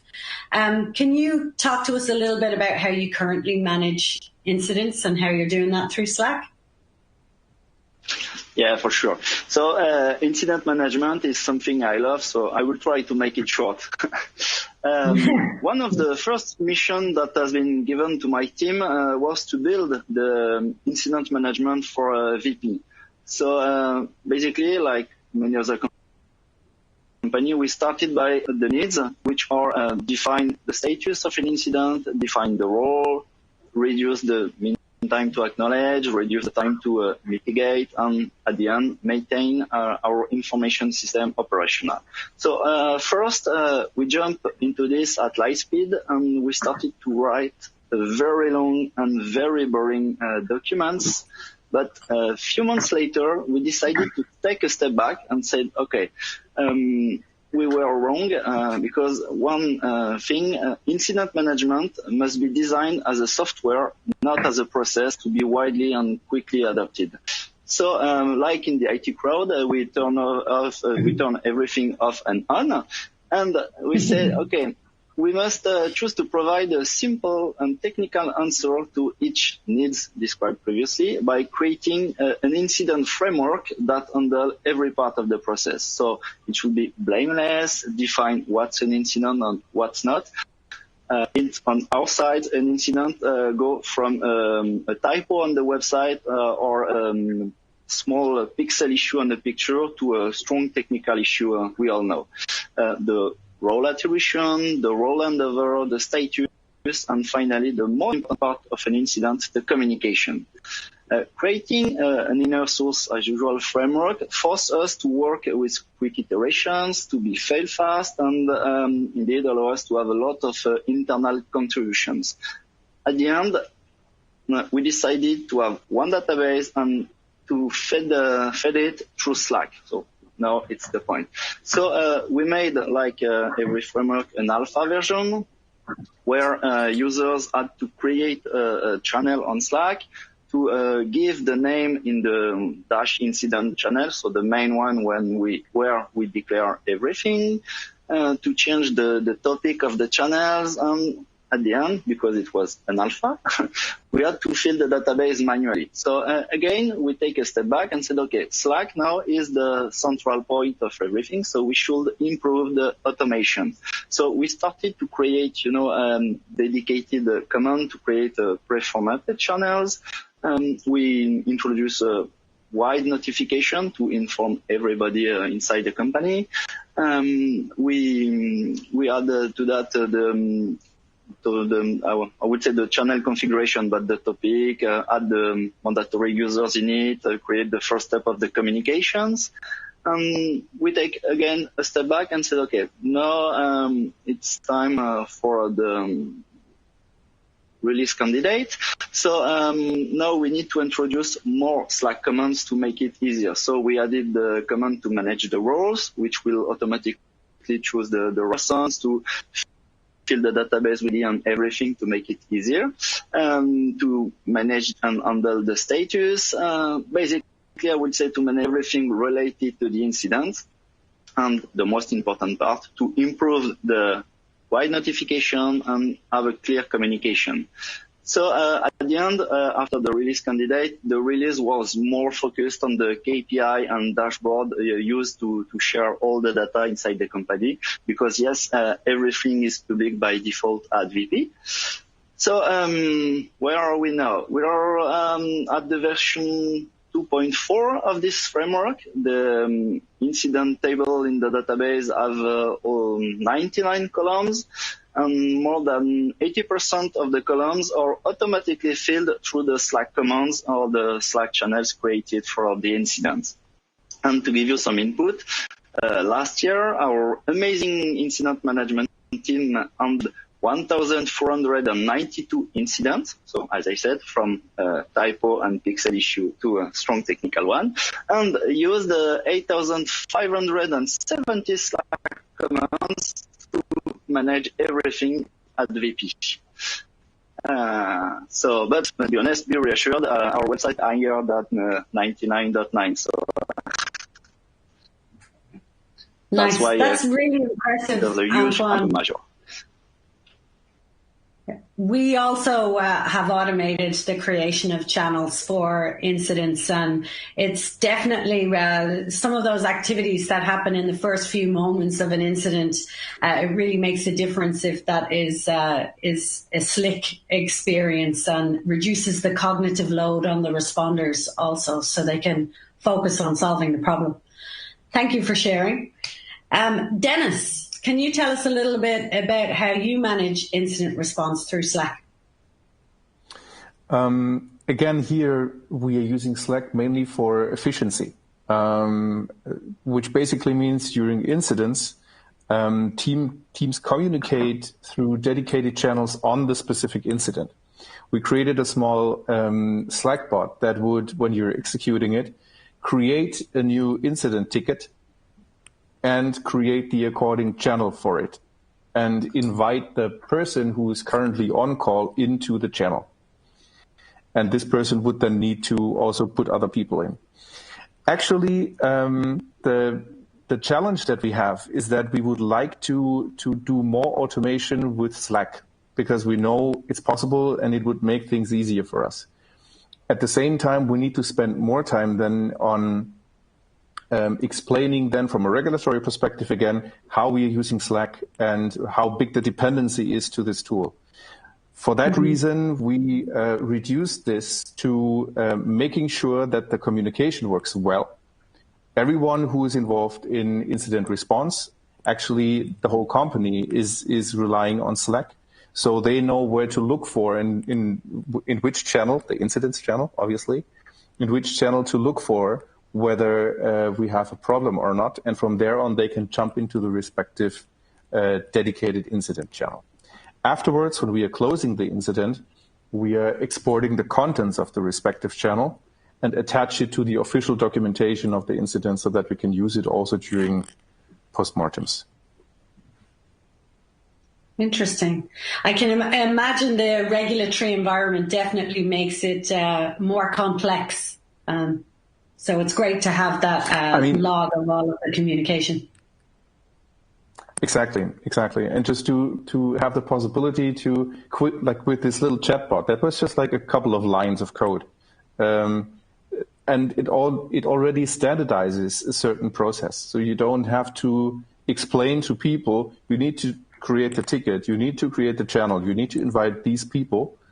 This is something that you can standardize, where you can just document in your runbook, this is the command that you're executing, and then the bot does the things for you. Absolutely. Thank you for sharing. Robert, I know for your incident response at Vodafone, you use one of my favorite integrations with PagerDuty. Tell us a little bit about how you're using that. Yeah, that's right. We at Vodafone are using PagerDuty, which is a real-time ops tool. So PagerDuty can coordinate your on-call rota, your alerting, how you manage your messages, and all of that can be handled through Slack. So Slack has a really great kind of, interaction and integration with PagerDuty that makes it really easy for us to use. So we can check who's on call with a quick kind of Slack command. We can check, who's on an incident. We can check service kind of ownership. And like a lot of the other teams like Dennis and Antoine kind of mentioned, through PagerDuty, you can start channels that are specific around that actual incident. You can even trigger new incidents directly through the Slack interface as well. So we use other tooling to provide us synthetics that automatically kind of raise incidents, if one of our kind of applications goes down or one of our microservices has had a reduced service, for example. So, Slack provides us a lot of opportunity for us to be able to raise incidents directly in there through an incident communications channel that has not only our digital teams in it, but also, our stakeholders from, ops and brand, the people that work with us and really care about the kind of incidents and really care about what's happening with their applications in production. But also, like the other two have mentioned, it can start a brand new channel focused around that incident. So you have, a right place to start with everybody who you need, because it'll pull in the right people from who owns that service to who's on call from the development teams to who's the operations lead during that time in the day. So PagerDuty and Slack work really, really well hand in hand together to provide us a real clear view on, how to handle an incident, who's looking after that incident in one place. Great. Thanks for that, Robert. Let's move away from some of the terrifying stuff like incident response and actually talk about some of the more exciting things that we get to do as part of DevOps. Robert, I know you've been doing some really interesting things around your infrastructure and mirrored environments. Can you tell us a bit about that?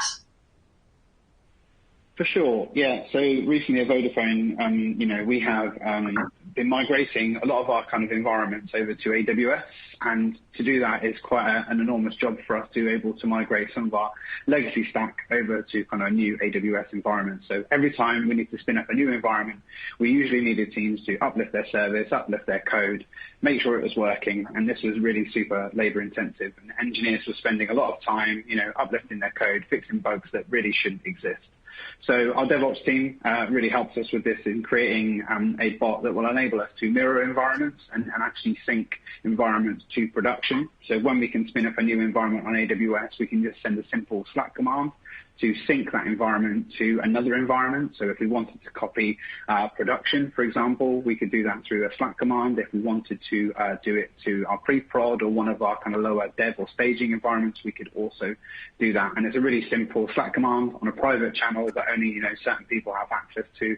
It does go through an approval process, and we're using a lot of technologies to kind of make that happen under the hood. So Node.js application using Dynamo to kind of hook up a Lambda function through AWS. So all of that together might seem relatively complicated, but to an end user, so someone who's maybe a product owner in a team who just wants to spin up a new environment and sync some code, can do that with one line through a Slack bot.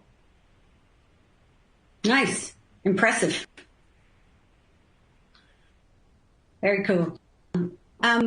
We all know that working with people, teams, and data within your own organization is challenging enough, and remote work has obviously put more pressure on this, but then adding in the complexity of working with agencies and vendors and partners like you do, I imagine that can actually be quite difficult. But I know you're using shared channels. Can you tell us a little bit about that?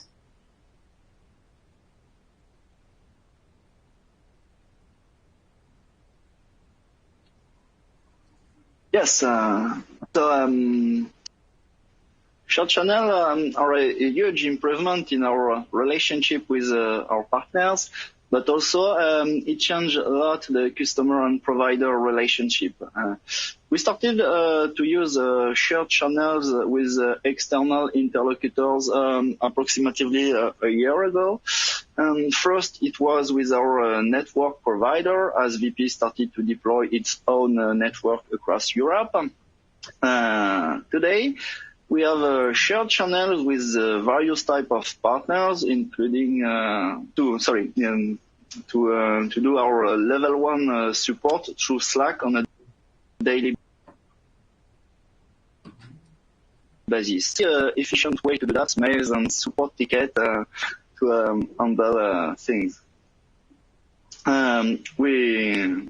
We also started recently to start sharing alerts and some reports about activity with some of those providers. VP currently have shared channels with 25 other organizations, and as you can imagine, Jenny from Slack, Dennis, Robert, and I prepared this meeting through shared channels. Nice. Cool. Thank you for that. Robert, I know Vodafone's a big user of Workflow Builder. So there may be people unaware of Workflow Builder. So it's a feature that was released last year that allows technical teams to develop simple and integrated workflows within minutes, like this stand-up reminder I showed earlier. So, Robert, can you tell us a little bit about how you're using Workflow Builder at Vodafone? Yeah, sure. So Workflow Builder was a introduction by Slack back in October, I think, that essentially enabled teams to be able to create really simple custom workflows that people in your Slack workspace could use. And you can use them for a multitude of different things. And at Vodafone, we've used them for a couple of things. They're really easy to create, really simple to use. And even many of our other teams that aren't technical are kind of using them as well. So an example you've got on screen at the moment, for example, is one we was using for our weekly highlights. And, every week I'm trying to get teams to tell me about the good things and the bad things from their week at work. And, I've created a simple workflow form that says, what are your highs this week? What are your lows this week? And maybe someone you'd like to recognize as well. And that automatically posts into the channel so that everyone can see them. So someone doesn't every time have to create their own, way of posting this information. It's all uniform, all standardized, and creates a really easy way for us to kind of put those things together. The one that you're seeing on screen right now is our independent release request form. So as we kind of pivoted away from kind of big, large flip releases where we were flipping, from one environment to another, so doing A/B, or blue-green, sorry, we wanted to create a form that enabled dev teams to kind of request independent releases from our release team so that, the release team were fully aware of what a team was asking for, when they needed it, and when they needed to deploy it. We were getting last month, we did 120 direct releases to production. And so with that amount of releases, it became quite difficult for the release team to keep on top of all the requests that were coming into them. So the release team created this release form where it says, what's the title of the release? Where's it going to go? What is the ticket in Azure DevOps that it's related to? And they can take that information, they can approve it by giving it a tick or an I to say they're looking at it, or a cross to say they've rejected it. And so that both the release team and the development teams are kept up to date with what's going to happen. And all of those are built through a really easy custom user interface that Slack have created for Workflow Builder. Thanks for that, Robert. Yeah, we have a lot of fun with Workflow Builder also. We have some channels where people just go crazy, and it seems that they for the fun of it. But they definitely do automate away a lot of manual process. Thanks for sharing. So I'm going to ask the panel one final question, and then maybe we'll try and take some questions from the audience. I know we are probably going to run over time, but we did lose some time there in the middle. So I hope this still works for everybody. So final question to each of the panelists. What's the future of DevOps look like in your organization, and what do you think the role of Slack will be in it? So Dennis, can I start with you? Of course. Well, as we all know, that DevOps is a culture. It has a lot to do with people, how the future looks like. So communication and transparency is something that we can provide with Slack, with a well-integrated way of how we are using Slack. I see it also in the form of teams, like all our product teams taking over utility run it concepts, meaning that they fully own their services and that they all also love to do it because of the way how they work, of the way how our incident management or incident response process looks like. And because they see that their work and they themselves can grow and benefit from such a concept. In terms of tooling, then again, I mentioned it earlier, and I didn't mention or only briefly that we are also integrating PagerDuty into Slack, harmonizing or consolidating the communication lines as we have them within the company is crucial if you are growing quickly. Both in terms of people and in terms of systems. So this is something where we need to put an emphasis on. And this is also the reason that we created a dedicated team that is tailored only to ensure productivity. And maybe as a last point is there, we introduced SRE just a couple of months back. And for me, they are the advocates and the champions for DevOps. So they are also required to distribute the knowledge on how to use the tooling and how to also understand the individual ownership of the teams.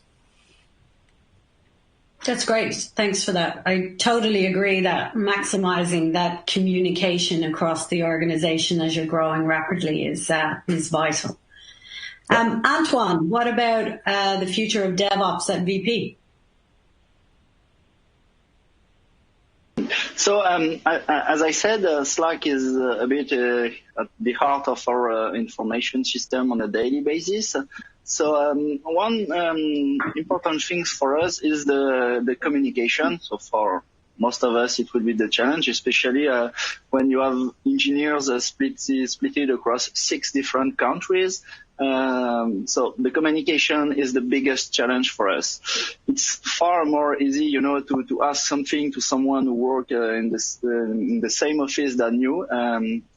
That's why coffee break have been invented. Yeah.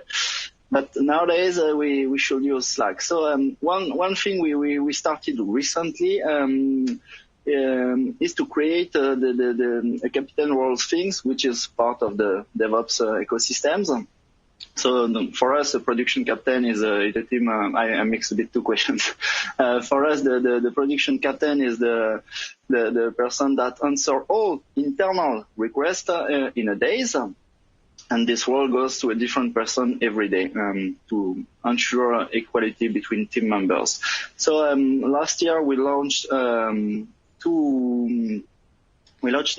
idea for our monitoring and infrastructure team, and we built Slack robots. Indeed, the aim is to select each day a production captain and give indeed information to all engineers with a wise, nice, and clear communication, and how to reach him, her.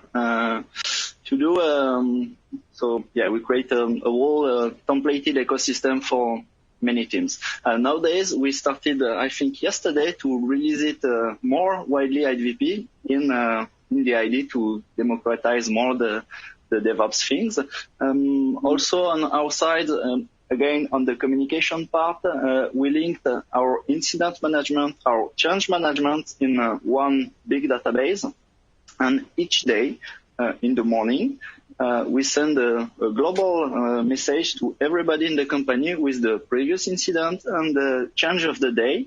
And nowadays, indeed, we include a special section regarding the coronavirus to help people from every country to be aware of country rules and how who to reach if they have questions. On the other hand, we are working more and more on the change management to link it properly with GitLab to handle all our release flow, release message. I think there will be some screenshots in the presentation about that.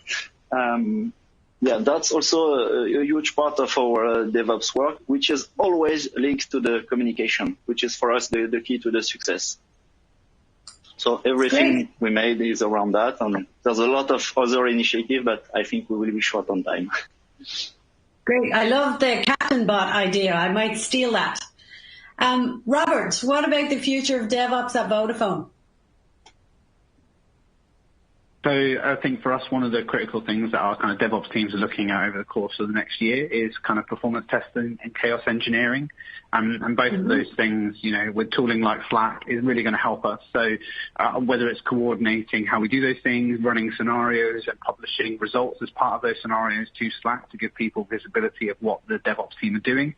Hopefully this will allow us in the future to kind of reduce incidents, as we talked a little bit about earlier. You know, incident management is super critical for our industry. And so we need to kind of reduce those, but also reduce bugs and reduce our kind of downtime and availability, so increasing our availability. So through those two things, I think Slack will allow us to kind of, you know, help us coordinate those things, publish results, communicate across team, and kind of get that out in the open. It's really exciting. That's great. Sounds like fun. I love a bit of chaos engineering. So let's end the panel there.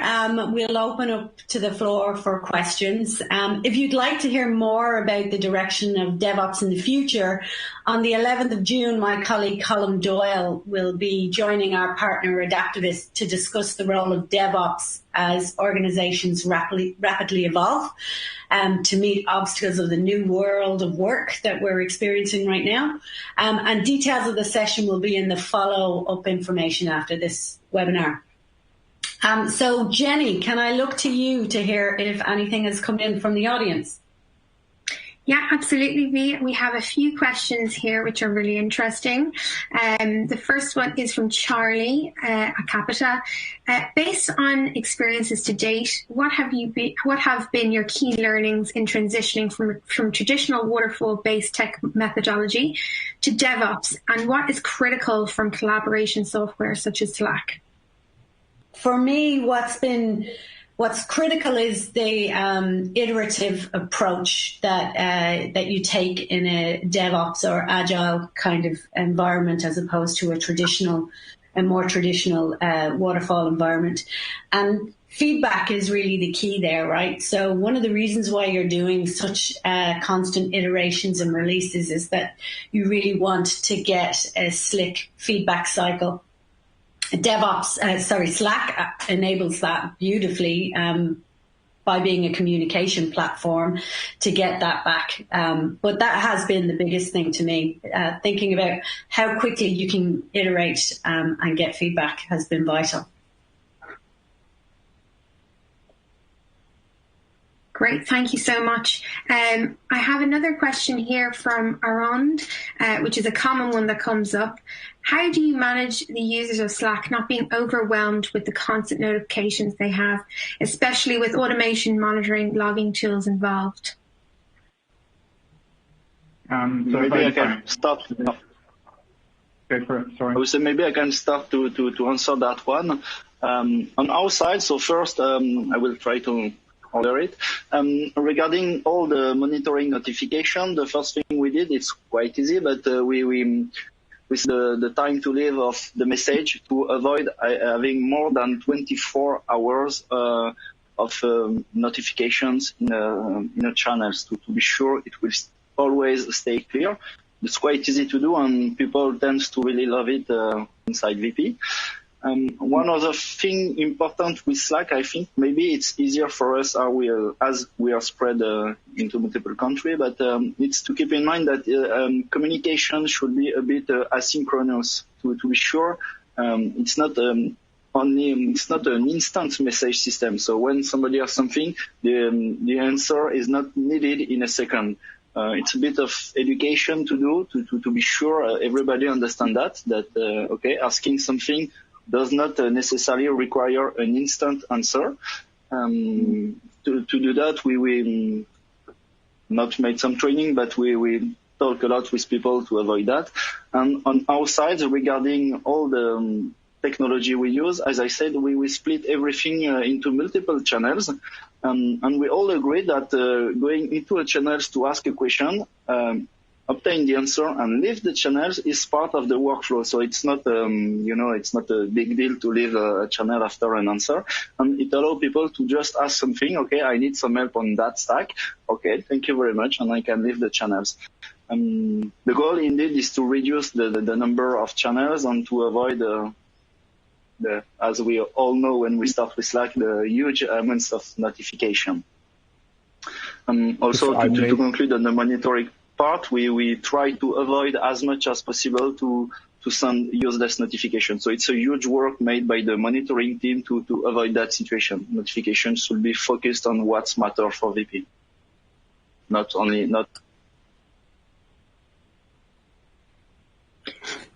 Robert, did you want to add something there? I was going to say just recently that Slack has obviously changed their UI, and one of the most powerful things that I've been using to kind of manage my notifications is channel grouping. So putting the ones that I care about the most in a channel that is either marked as important, for example, so that I know the ones that I need to focus on, because I do get the feedback a lot from the people that I work with that there's a lot there to kind of look at, and that's one way of doing it. But also the notification settings in Slack are really powerful and helpful as well to be able to manage those. So switching them off at certain hours, so you don't get notifications on your phone, for example.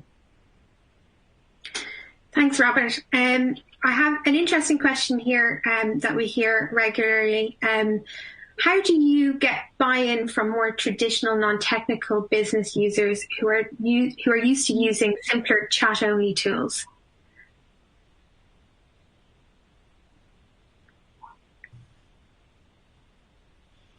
On our side, on VP's side, as it's a big company, we are almost 6,000.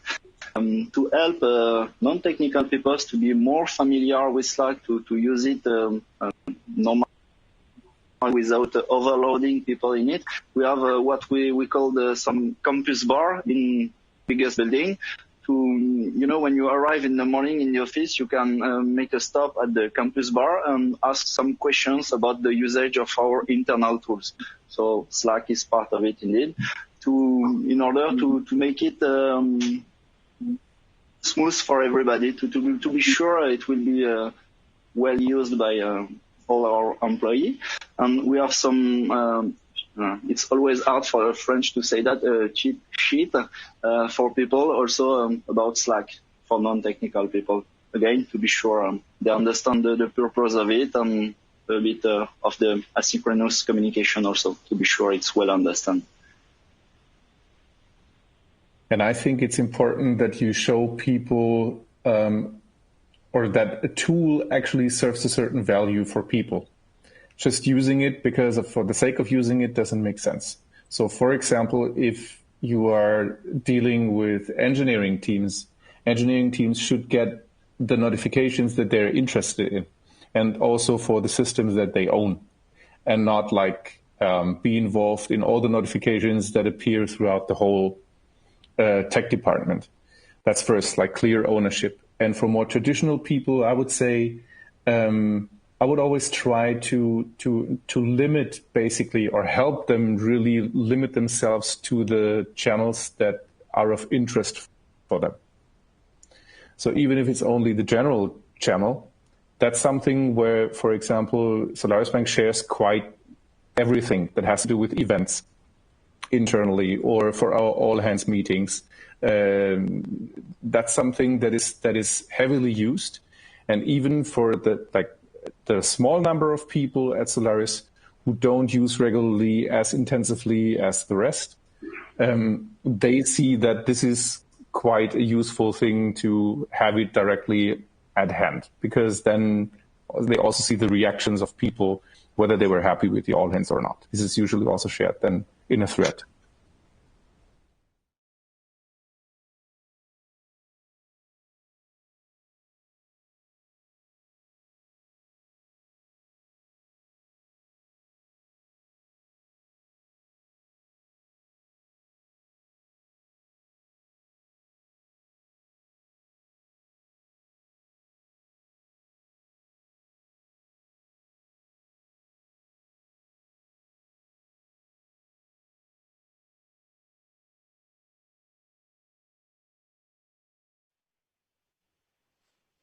You guessed right.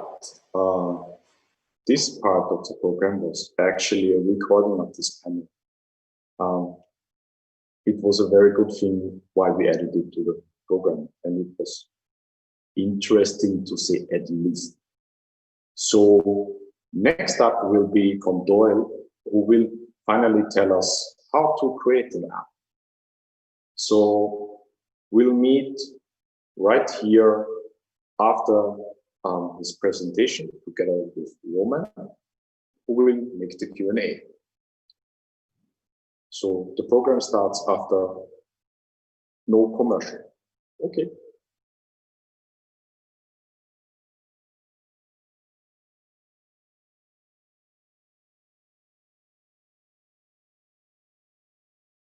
Hi everyone, welcome to the workshop. My name's Colm Doyle and I'm part of Slack's developer relations team.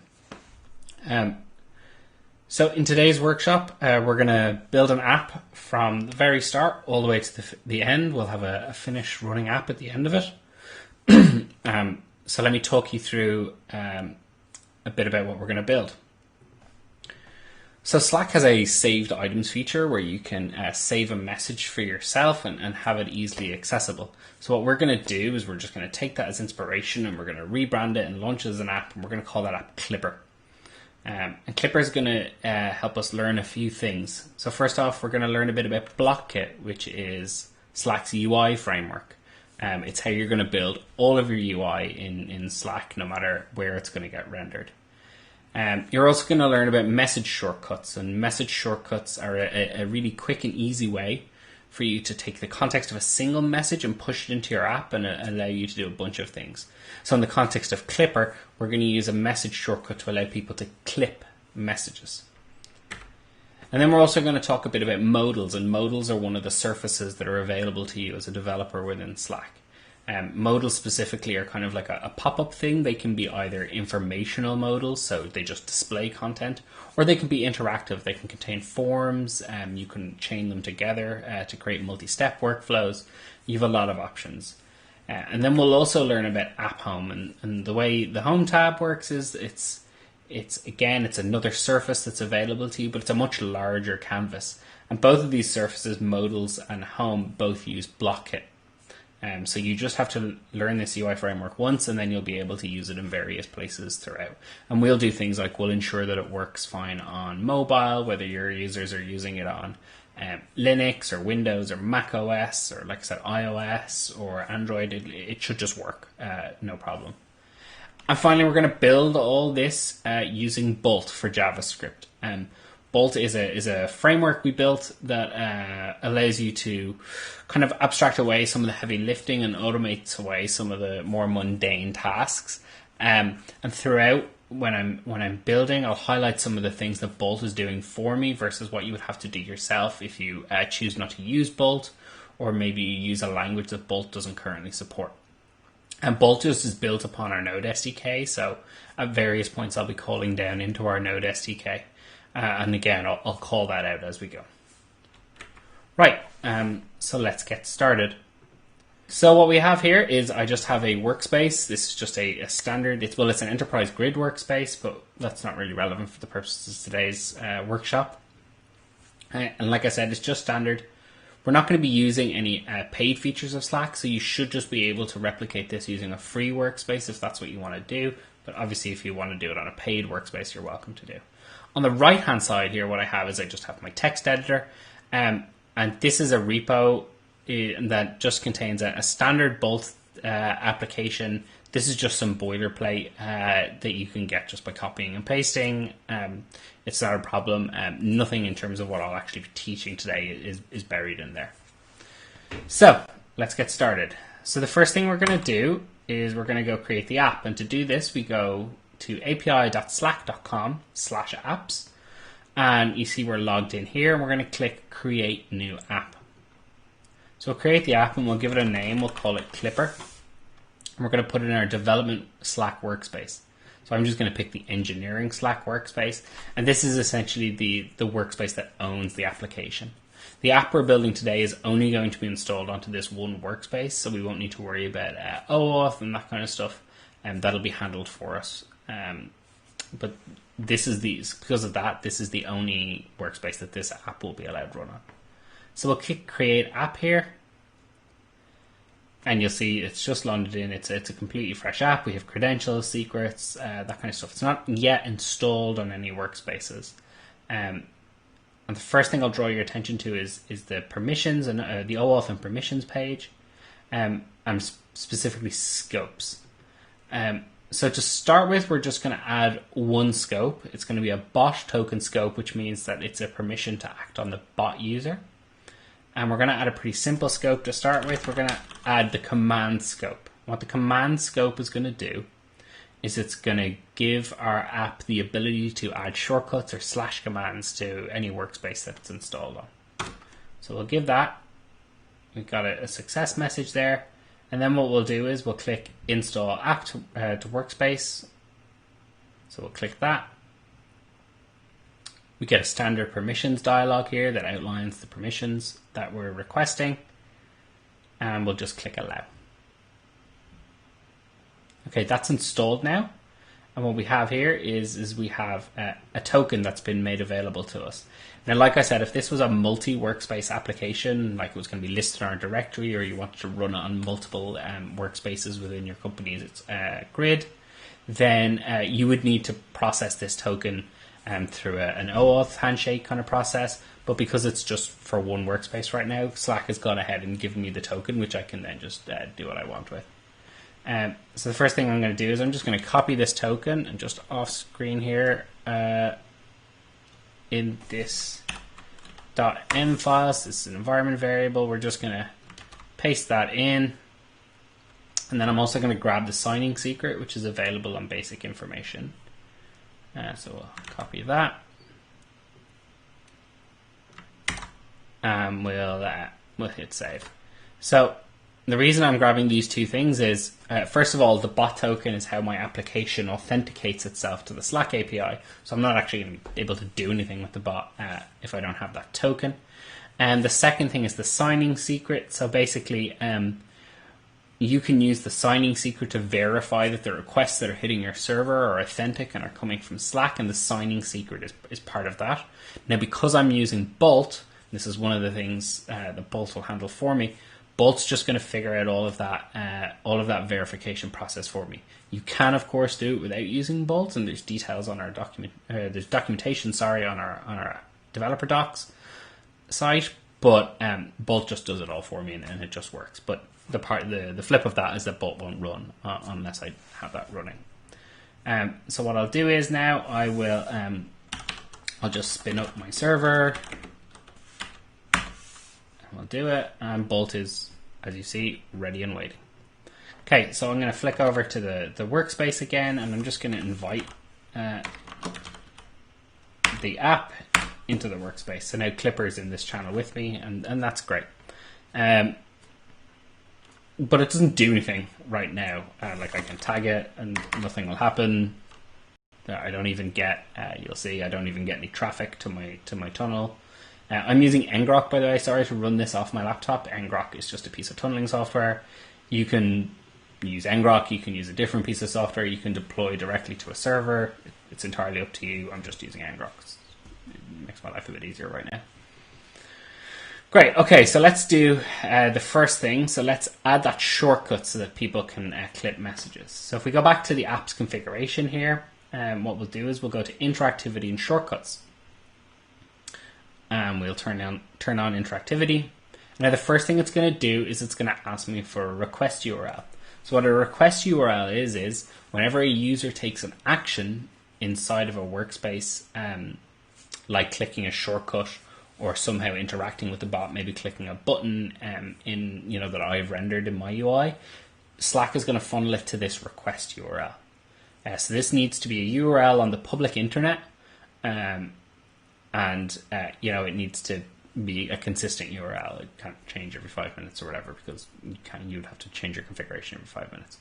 So what I'm going to do is I'm going to go here. I'm going to grab this URL and I'm going to paste it in here. Now, anytime Slack asks you for a URL, if you are using Bolt, it is going to end in /slack/events by default. If you're using your own server, or you're not using Bolt, or you're using a different language or whatever, the URL will be whatever you configure it to be. But in Bolt by default, it's whatever your server is, /slack/events. Okay, so that's cool. So what we'll do is we'll create the shortcut. We have two options. We have a global shortcut, and global shortcuts are the ones that are available here behind this button, and they're also available in this search bar here. But we're not creating a global shortcut, we're creating a message shortcut. So I'm going to click on messages here. I'm going to click next. We're going to give it a name. So we're going to say clip that message. And we're going to give a short description. Clips message to Clipper.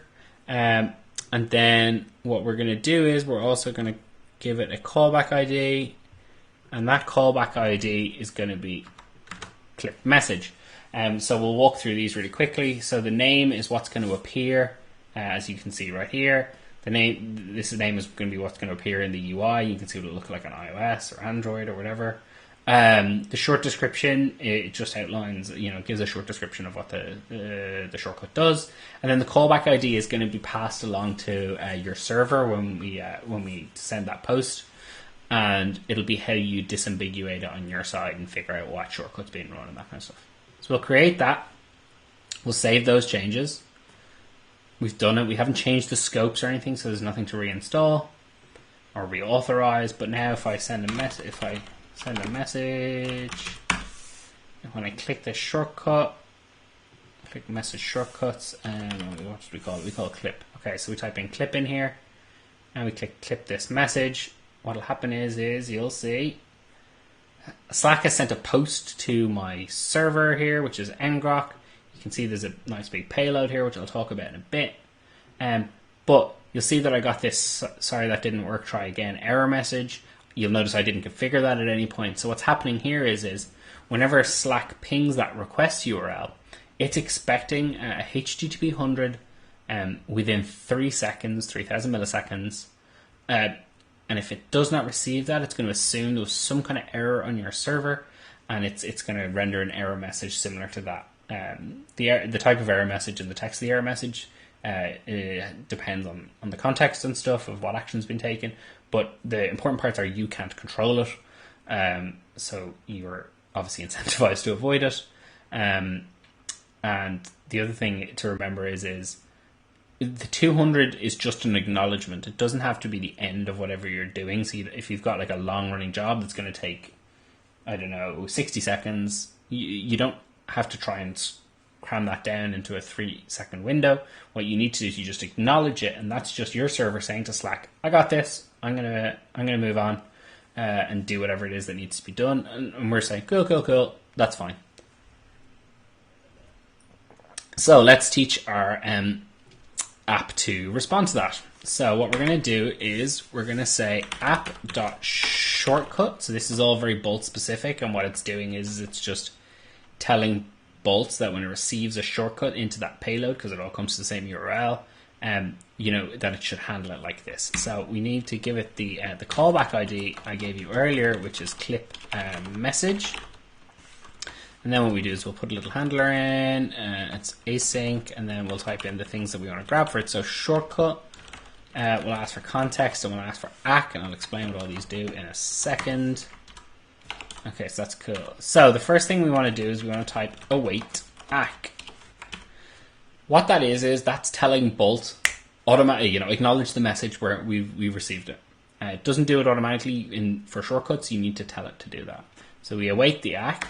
And for now, what I'll do is I'll just console log the context object I've created, and I'll also console log the shortcut object I've created there. And just for ease of readability, I'll just console log just a dashed line in the middle there to break them up. Okay, so we'll save that now. And what I will do is I'll switch from my text editor I will switch to my console here. So we'll see that. I'll clear that. That's great. So now we clip the message. We get this payload in. We don't get the error message anymore because you can see that we've responded with this 200 OK. You can see it's completely empty. There's nothing in it. We just sent a 200. So that's fine. Obviously nothing happens now, but let's talk a bit about what is. So the first one here is the context object. And what the context object contains is the bot token that I've initialized the app with, as well as the user ID and the bot ID of the connected bot.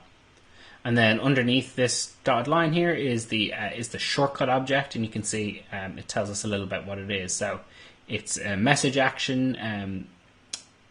That's a type of shortcut. The feature used to be called actions. Now it's called shortcuts. So for backwards compatibility, we still call them message actions. There's a lot in here. I won't go through it in too detail. Action TS is a timestamp of when it was taken, or when the action was taken. And the team is the team that ran it. So you can see, because this is a grid, we also add the enterprise name, the enterprise ID. The user who took it. So this is my user right now. There's the ID. There's the old username. The channel in which it was taken, the callback ID, trigger ID, which is important, and I'll explain why in a minute. The message TS is the timestamp of the message that was clipped, and then some details about the message and a response URL. So response URL is basically a webhook, so I could post back to that, and it would post an ephemeral message into the channel. The trigger ID is important because the trigger ID is if you want to take an action that does stuff like it pops a modal or whatever, or posts an ephemeral message, we're going to need that trigger ID to know that a user took an action. Because we don't want you just randomly popping modals in front of users every 10 seconds, because that would just be an awful user experience for all concerned. Okay, so we have that now. So we're going to need to store these clips somewhere. So in true fashion, demo fashion, I've already created a database. So this is just a standard MySQL database. There's nothing particularly fancy about it. It has a single table in it, which I've called clippings.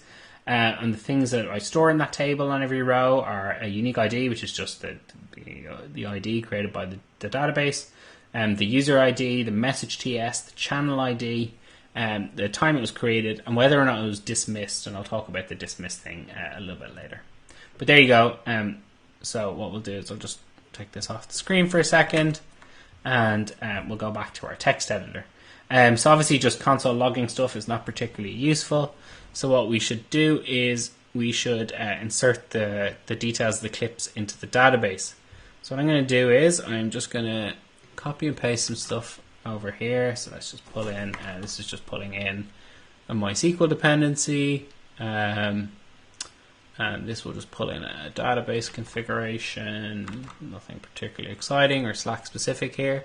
So whenever I'm going to be doing the databasey stuff, since it's not very Slack specific, I'm just going to copy and paste in a bunch of stuff, and you're just going to trust me that it's standard MySQL and there's nothing fancy in there. But I'll walk through it briefly, but I'm not going to type it all live for you because your life's too short. Okay, so I've created a function here called insert clip into database. It takes a user ID as an argument, it takes a message TS as an argument, and it takes a channel ID as an argument. And then what it does is it connects to the database and it runs a MySQL insert and it inserts all those details into the database and it does some basic error handling. Okay, so in the shortcut, I'll take out all these console logs because we don't need them anymore, and I will run my code.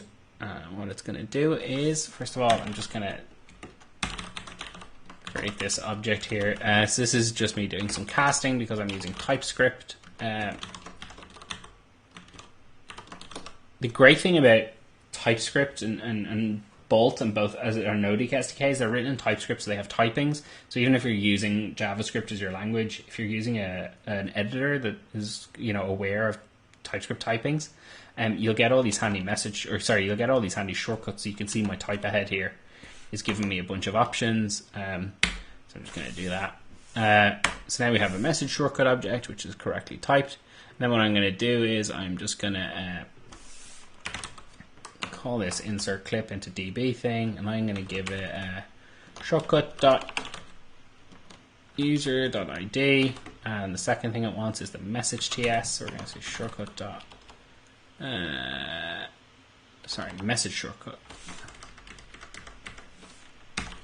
Message shortcut user.id and message shortcut message TS and message shortcut channel .id.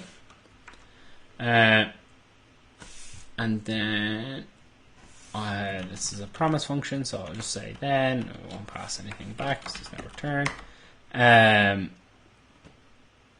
So what we'll do is we will store those IDs. So we'll just console log success. Obviously, in a proper production app, I would have all sorts of error handling and all sorts of jazz in here, but I'm not going to do it today. But obviously, just trust me that I'm not a terrible software engineer and I would do those things. Okay, so we'll do that. And what I'll do is now I'll just clip this message again. And we'll see the success call here, and just so you know that it happened and I'm not spoofing. We'll just refresh the table here, and as you can see, it's all been stored in. So there's my user ID, there's the message TS, the channel ID, the time it was created. That was that creation time is the database one, not the Slack API side. The Slack API side is the message TS. And then that dismissed Boolean again, which I'll talk a bit about later. Okay, so that's great, but the user doesn't really know what's happened. It's not a particularly useful app right now. All it's doing is dumping stuff into a database. The user can't access it, and it's not particularly interesting. So what we'll do is let's move on to, because I promised I would show you modals. So let's present a modal. When this store has successfully happened. So to do that, we're going to call app again. Now what we're going to do is we're going to call into client, and what the client doing is it's accessing the underlying Node SDK, which means you can just call API methods just by their names. So rather than the URLs and stuff. So we'll say app.client.views.opens. We're going to open a view. And a modal is a type of view. So we'll do this, and the argument it wants is it wants a token, and we have the token because it was in that context object. And the other thing it needs is it needs a trigger ID. So we have the trigger ID because it's in the message shortcut. And like I said, we're not going to be able to present these views without a trigger ID. Trigger IDs expire, by the way, so you need to use them pretty quickly. And then the last thing it wants is it wants a view. So we need to give it a view. So what's a view, you say? So a view is just some metadata and a collection of blocks. And the metadata is stuff like, what do you want the title of the modal to be, in the case of a modal, and a bunch of other stuff. So where do you get this view from? Good question. So if we go to api.slack.com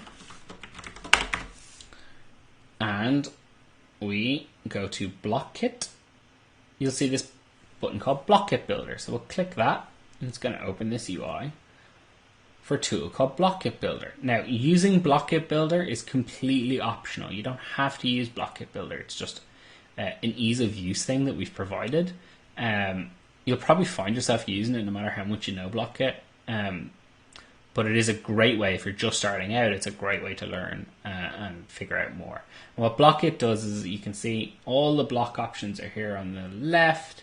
You've got a nice big JSON payload here on the right, and in the middle here you've got a preview, and the preview can be a mobile preview, it can be a desktop preview, you can preview messages, attachments, modals, app homes, all this kind of stuff. So we're building a modal, and you can see it does a little thing. There's these templates here, so you can scroll through those, and you can pick one of those if you want. So look, for now, let's just take this modal template here. And what we'll do is you can see that we can edit things. Let's find somewhere. So your itinerary here is the title. Let's change that to schedule, and you can see it updates here. So what's great about BlockKit Builder is, in addition to obviously just saving you some time, is if you're working with folks, like if you're not the end user of the integration you're building, if you send BlockKit Builder to them, let's say you're part of your company's internal tools team, and you're building an integration for your finance team. You could sit with your finance team or send them a link to BlockKit Builder, and you could work together to build the perfect UI for their workflow. At the end of it, you'll have this JSON that's just ready to copy and paste into your code. So I already have a view built, so I'm just going to copy and paste that from my side. Cool. So just copy and paste that. So it's pretty simple. We present a modal view. We'll give it a title of message clipped, and then we'll just use what's called a section block. So it's a plain text section block. So if I clear all these blocks here, you can see it's a plain text section block just like this. And we just tell them we've clipped the message for them. So let's go back here. Save that. Let's go back here. Let's clip this message again. Cool. And we've presented a modal, which is easily dismissed. Like I said, modals can be informational, like this one is. There's nothing really for the user to do other than to acknowledge that they got it. But you could do stuff like you could put a form in there if you wanted to capture some more information. So let's say Clipper allowed you to add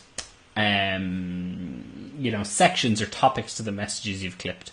You could have a drop down in here which lists off all the possible sections that you wanted. You could save there, and then you could close. You could close once the save has happened. You have a bunch of options in there. You can also stack these modals together, so you can create a multi-step form. You just chain them, and lots of other options like that. So we'll go ahead and we'll close that. And again, I'll just go back to the database here, and we'll refresh, and you'll see they're still saving and they're still going in.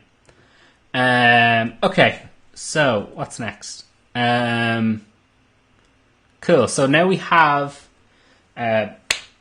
users can clip the messages. They'll get an acknowledgement that a message has been clipped. We're persisting them to a data store, in this case a MySQL database. But there's still no way for the users to access them, and that's not particularly useful. So what would be useful is if they could view them all, obviously. So let's go back to the app home that I spoke about. So by default, app home is turned off. So we're going to go back into our app configuration, and we're going to click the app home feature button here. So we have a couple of options in terms of showing the tabs, the different tabs that are available. So if I go back quickly, into this, if I click Clipper here, click go to app, you'll see I have a message where a user can have a chat with me. There's an about tab which talks a bit about the app itself, but there's nothing useful or interactive there right now. So we'll go back into this. So what I'm going to do is, I don't want a conversational UI. I'm not building a conversational interface. So to avoid users messaging me and wondering what's going on, I'm just going to turn off the message tab altogether. And then what I'm going to do is I'm going to turn on the home tab. So if I go here, and I'll just refresh that screen. We'll go back to Clipper. So I'll click off me and click back to Clipper. So now Clipper has a home tab. The messages tab is gone. You'll see this spinner. Now the reason this spinner is spinning is because Slack doesn't know what to present, because we haven't told it what to present. So you'll see that we just get this work in progress error, and we're directing people to visit the about tab to figure out what it is they want to do. So what we will do is we need to figure out about updating that home. Okay, so that's not a problem. We have a way to do that. So the best way to do that is to get notified every time that the user opens the home tab. And the way we get notified every time a user opens a home tab is we go to an event subscription. Okay, and we want to enable events. And what events are is it's an easy way for your app to be notified when users take specific actions inside of a workspace. Stuff like a new channel has been created, or a user has joined the workspace, or your app was mentioned. There's lots of different events that you can subscribe to. They're all listed on the developer site. But usefully for us, there is an event called App Home Opened, and this notifies us when the user opens the App Home, and that can be the Home tab itself. That can be the Messages tab. So you can react in different ways. So let's enable events. And again, we need a request URL. So I'm gonna grab that from here. And again, where you grab your request URL really depends on your application's configuration. Before I paste this in, the one thing I want to mention is as soon as I paste in the URL, what's going to happen is Slack is going to send a ping to that URL to confirm that it's online, because we expect an events request URL to be always online. So what we do is we verify it. We make sure that the app we're expecting to be at that endpoint is at that endpoint. And what it does is we send you a challenge parameter, and then your app has to set. You basically repeat that challenge parameter back to us. So what I'll do is because it's a Bolt app, again, it's /Slack/events, but it could be anyone. So you can see the verifications happen. Now, I didn't have to do anything on the Bolt side, because this is one of those things that Bolt does for me automatically. If Bolt receives an events payload with a challenge parameter, it assumes that the system is trying to verify it and just responds back correctly. And again, responding back correctly is just repeating back the challenge parameter.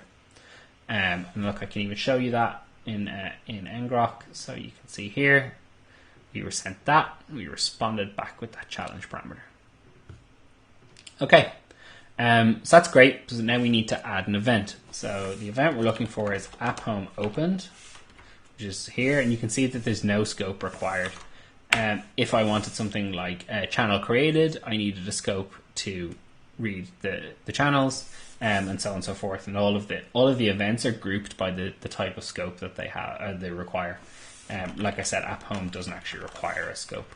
If you add an event that does require a scope, you'll be prompted to reinstall your application. And if you're in the app directory, you're going to need to go through the directory review process again. Okay, so we're going to hit Save Changes there. And what we'll do is we will add a listener for the App Home Opened event over here on the Bolt side. So what we're going to do is we're going to type app.event. We're going to type in the event name, which you can see on the left-hand side of the screen there, around here. So we're going to type app home open. I'm just going to check my notes here. And we're going to add a handler, and that handler is going to listen for two things. It's going to event, and it's going to get context again. I find that almost any time I'm adding a handler in Bolt, I'm going to want the context, but it's not required by any means. Just I find that I always end up using it. So we'll console.log the event. Console.log a bit of a line break type thing there, and we'll console.log the context. I'm not going to explain the context again because I explained it earlier. So we'll cut over to the thing here. We'll clear that up. So now what happens is when I take away the focus and I put the focus back, you'll see. So this is the context down here. Up here, I've received that app home opened event. I've been told what user it is. I've been told, so this is specific to the app home opened event, but I've been told what tab is open. I've also been given a timestamp of when the event was fired. And the channel is kind of relevant now. But so that's it. You can see I still get the kind of work in progress error on the back, but that's because we never told Slack what to do. So if I'll clear off all this console.log stuff, and what I'll do is I will what will I do? I'll just publish a view. So what we'll do is we'll just copy and paste this thing over here. So here's what we want. We want app.client. Again, this is me accessing the underlying SDK of Bolt. Views. Now, with a modal, we opened a view. With an app home, we publish a view. And there's a couple of things we need. So we need a token, which we have from the context object. Bot.token, bot.token. Views.publish requires a user ID because we need to know what app home to update. So we get that from the event, if you remember.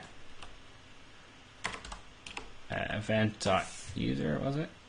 Yeah, event.user. And we need to give it a view. So let's give it a really silly view. So let's go back to BlockKit Builder over here. And we'll swap this to an app home. We'll just copy and paste all of this. So let's get rid of this because it's JavaScript, not JSON.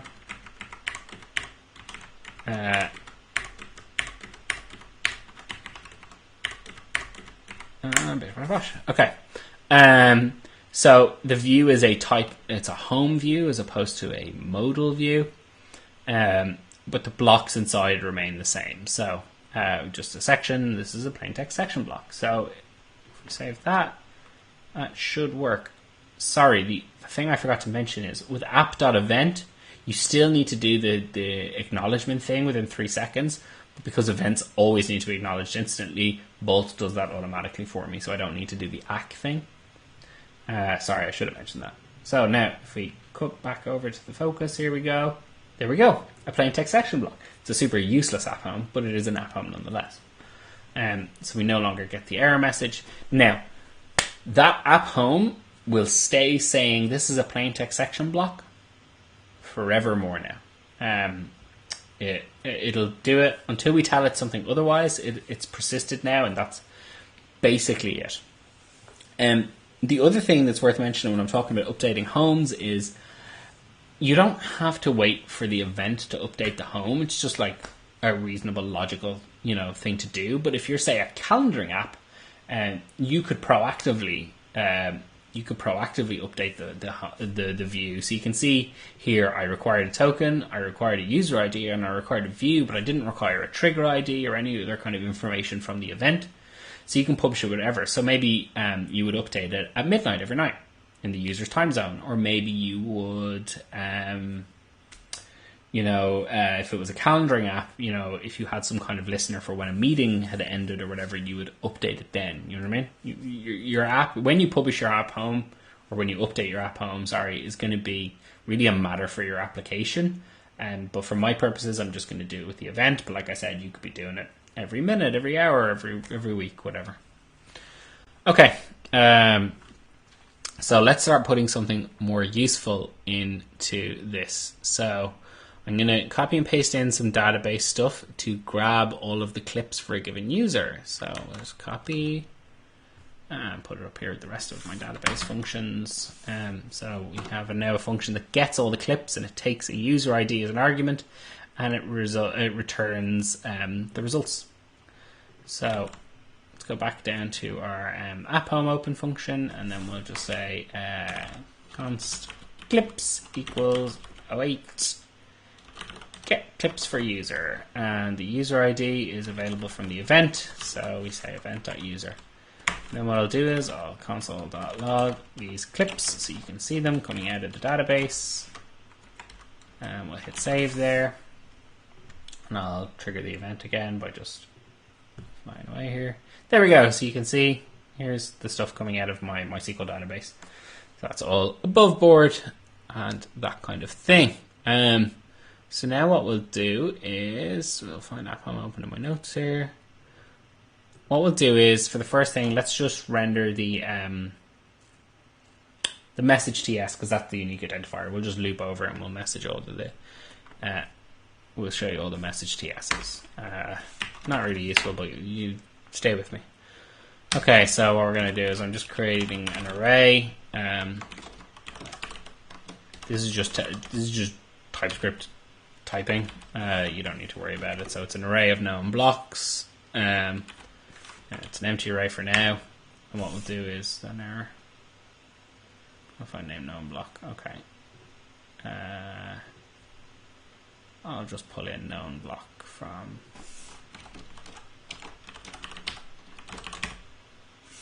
Sorry, I just need to make this typings go away. Here we go. There we go. So the typings are just so so the app knows what's going on. So TypeScript knows now that this array has to contain Slack blocks, which is fine. That was optional. Probably didn't need to do that, but there you go. Okay, so what we're going to do is we're going to loop over this array of clips. So for const clipping of clips, what we'll do is we will push into this clippings array a single block, and that single block will just be like this section block here.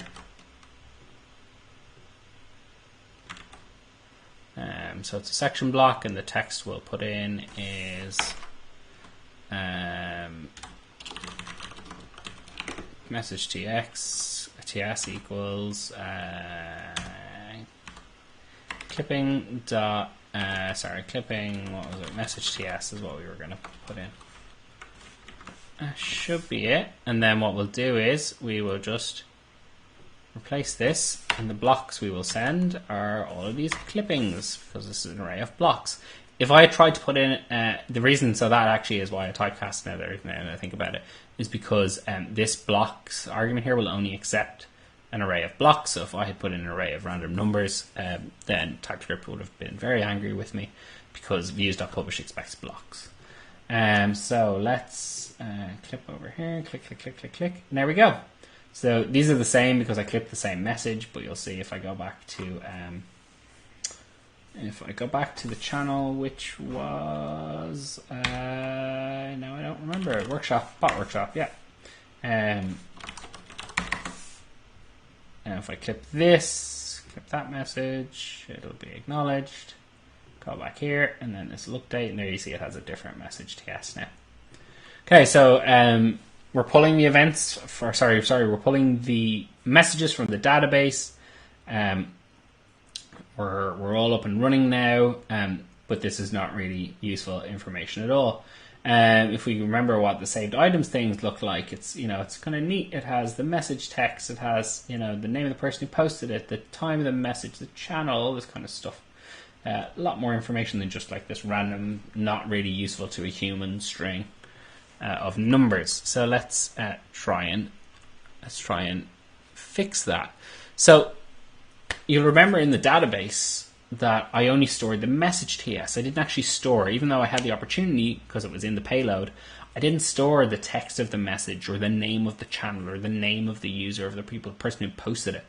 All I stored was the message TS, the user ID, and the channel ID. And the reason I did that is this. For the most part, content in Slack is variable and ever changing. Channel names can change, not particularly frequently, but they do. Usernames can change for a bunch of reasons. People change their names. That's just the nature of life. And stuff like profile pictures get updated all the time. So you don't want to persist those, just persist the ID. And then the other thing is with messages, the text of a message can get edited. A message can be deleted for any number of reasons.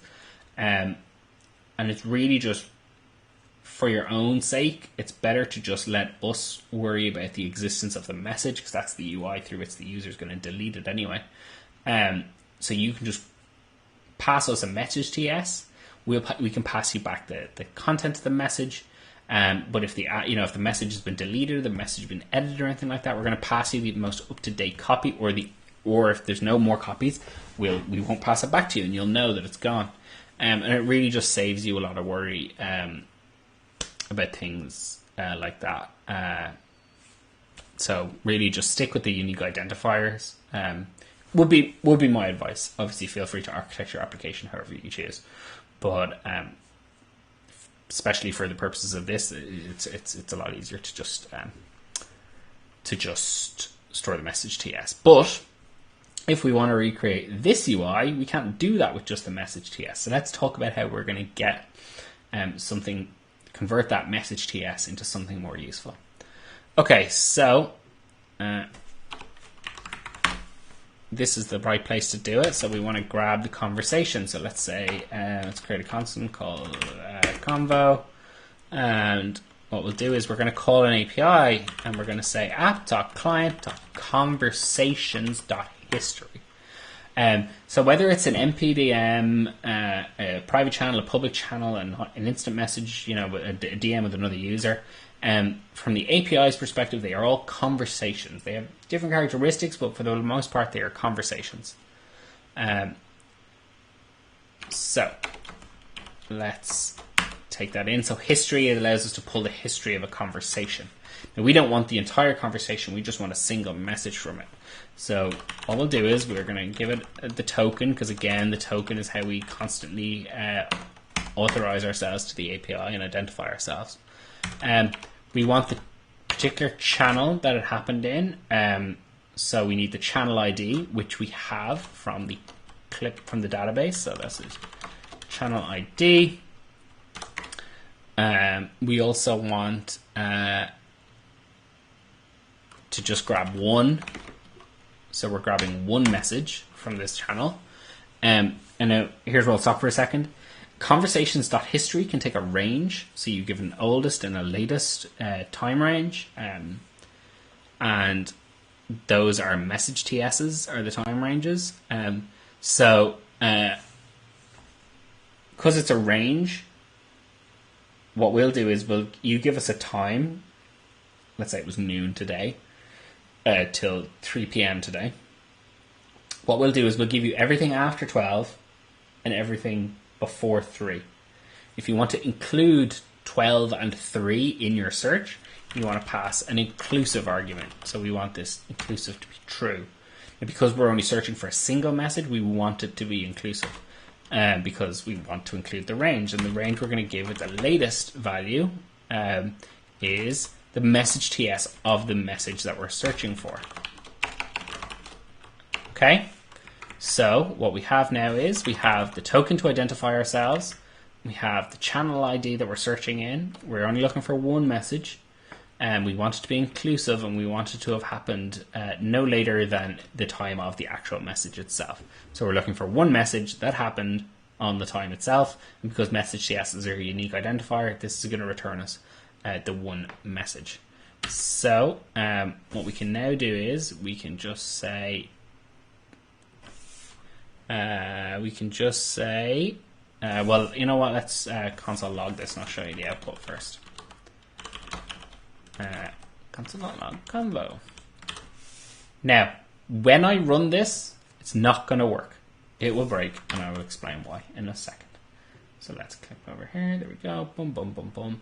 Lots of errors. Bolt has given me a fairly handy and succinct explanation of the error. It's a missing scope. I at no point asked during the authorization process for access to read the history of a channel. The reason I got the message text in the original payload when I clipped it is because a user had gone in and clipped that exact message using the shortcut, but it did not give me a long-lived access to that message. It just gave me that in that instance, that exact snapshot of it. So we need to fix this by giving ourselves some extra scopes. So we go back into the app configuration and back here into OAuth and permissions. Click OAuth and permissions, go back down to our scopes. We want to add an OAuth scope to the bot token scope section. So I could give myself access to all of them, but for now I'm just going to give myself channels.history, and channels.history will allow me, the channels.history scope, will allow me to view messages and other content in public channels that my bot has been added into. So at the start of the demo, I invited Clipper into the channel in which we've been playing around. But Clipper can't add itself to public channels unless it's been given a particular scope, and it can't see content in channels that it's not in. So we'll hit that. You'll see I get this yellow warning here to reinstall the app, and the app won't work until, the app will continue to work, but I'll still get this error here until I reinstall it. So I'll click reinstall.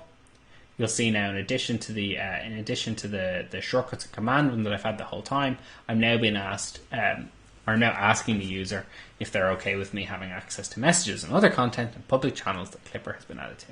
I'm going to click allow.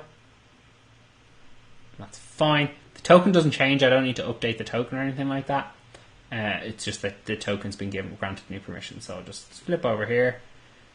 You see, we're not getting any error. The message TS is stuff in the app home is staying the same because I haven't told it anything else. But here you go. So these are all of the messages that I'm requesting access to. So you'll see I get an OK true, which means that the call has succeeded. Passes back some values to me, has the message been pinned, all this kind of stuff. But what I care about is in the messages array, and it's an array because conversations.history can return a range of messages. But for my purposes, I've limited it to one, and it's just the message. So you can see hello world. I pinned the hello world again, and then the next one should be wave. Yep, there we go. So now let's start doing something useful with that. So I'll put this to the left here for a second, and what we'll do is we'll make this more useful. So let's make the text more useful. Let's make it the text of the message. So I'll just kill all this. Here we go. So I'll say convo dot. You can see it's a messages array.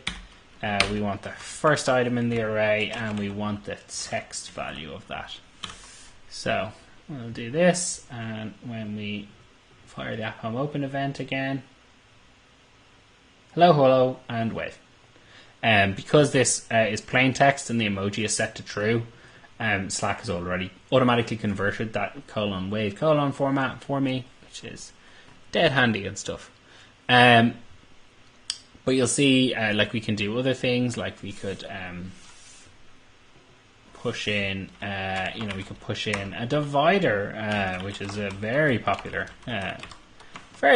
block, because all it does is it adds a HR into it. There we go. Super. I am definitely going to win design awards for this. The other thing we could do is we could add what we call a context block. And context blocks, if you look at them here in Block-it Builder, it's just a small little bit that's just appended to the bottom, and really popular for stuff like build statuses and small contextual information, as the name suggests. So let's push in a context block here. So in this context block, what we're adding is we're saying takes markdown and this message from the given user was clicked from the given channel. Now you'll note here, first of all, it's markdown, not plain text.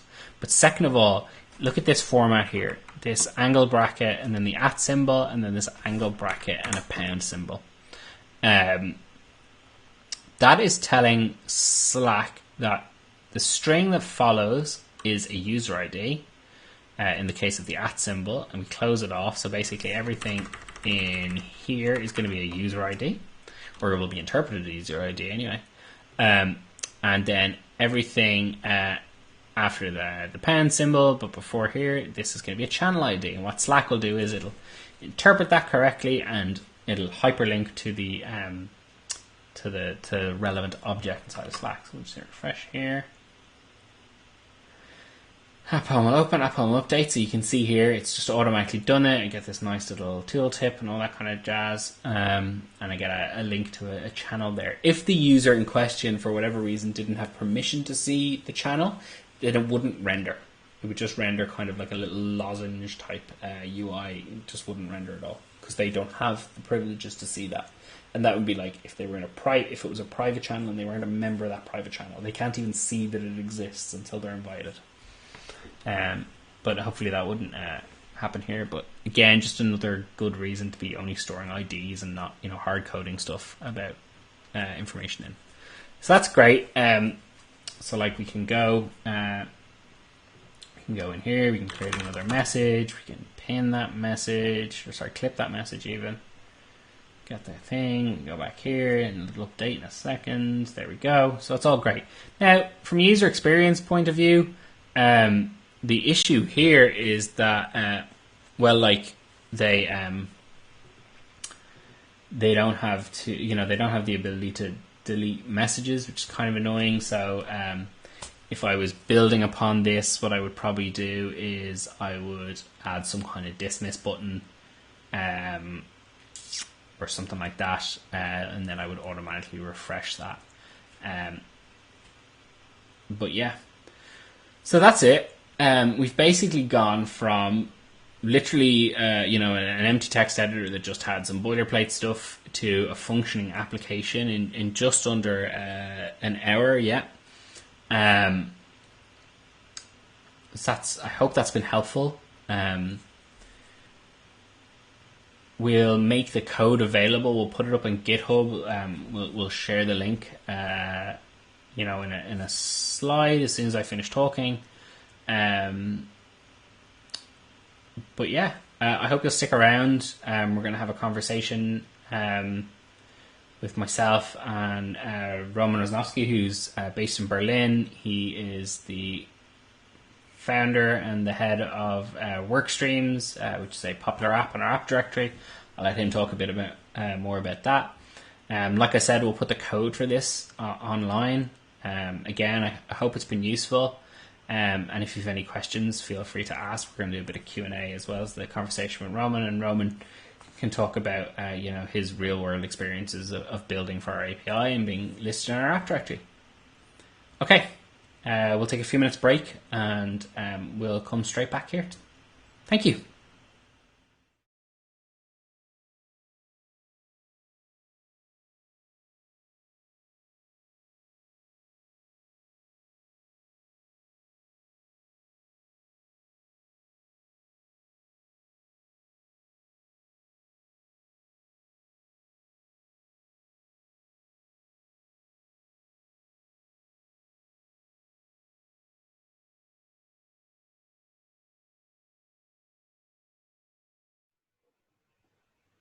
So, hi, this was the coding workshop for the app. And now I'm gonna take the controllers and hand them over to Roman and Corin, who will do the Q&A. And I'm looking forward to that.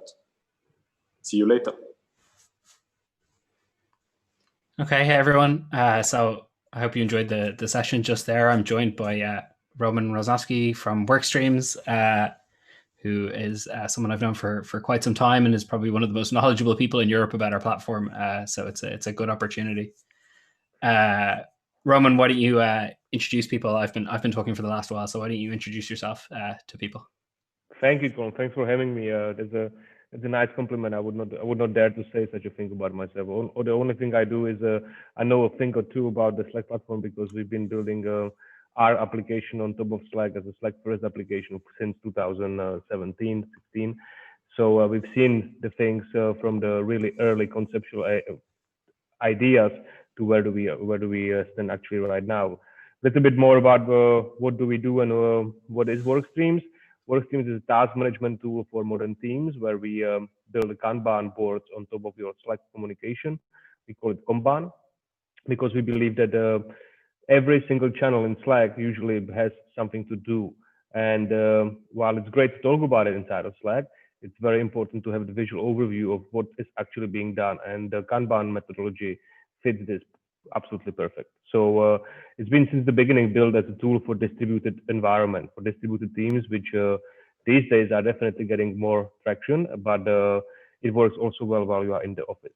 So originally we started using this tool on our own as a development team and marketing and other parts. And then we actually realized and found out that it's very simple for people to adopt a tool which is based on a simple idea that you don't need to administer own users on multiple places. You just have a Slack and you create a channel, invite five to 10 people or more, and you have a Kanban board without any setup. So very simple base. But on top of that, we have a really strong integration inside of Slack. So you don't need to leave Slack to actually get all your work done. We use threads as the main changelog. We use threads to listen to your file upload. And recently we also did a lot of work on the app home and adapted the latest models. So it's really a lot of things which have been done on the Slack in the last 2 years, which moved the platform to a state where you don't need to actually think about how the UI looks and works. It just works.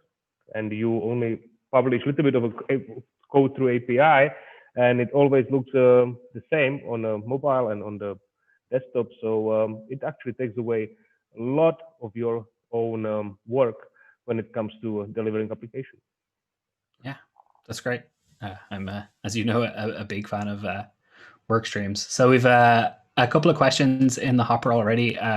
Folks, if you want to ask a question, if you're on the WeAreDevelopers page, there's a Slido question box just there to the right. If you're watching on YouTube, if you just go to slido.com and type in the event code of Slack, you'll get a nice little spot there where you can ask some questions.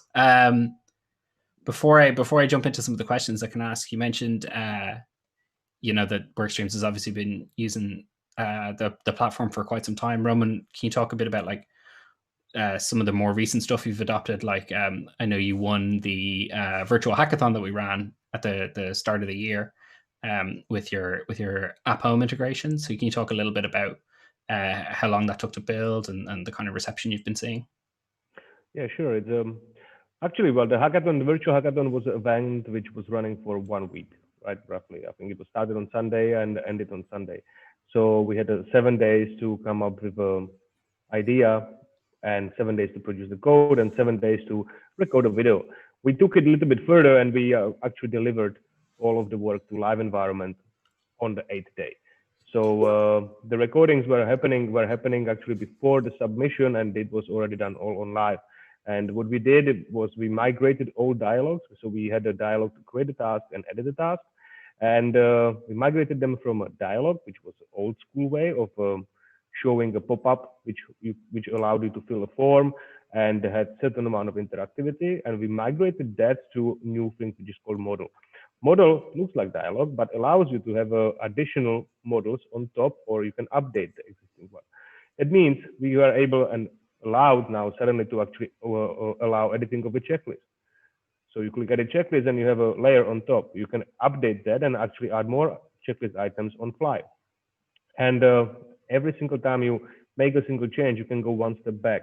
So we actually hit the limit of 3 stacked models, which is imposed by Slack for better UI.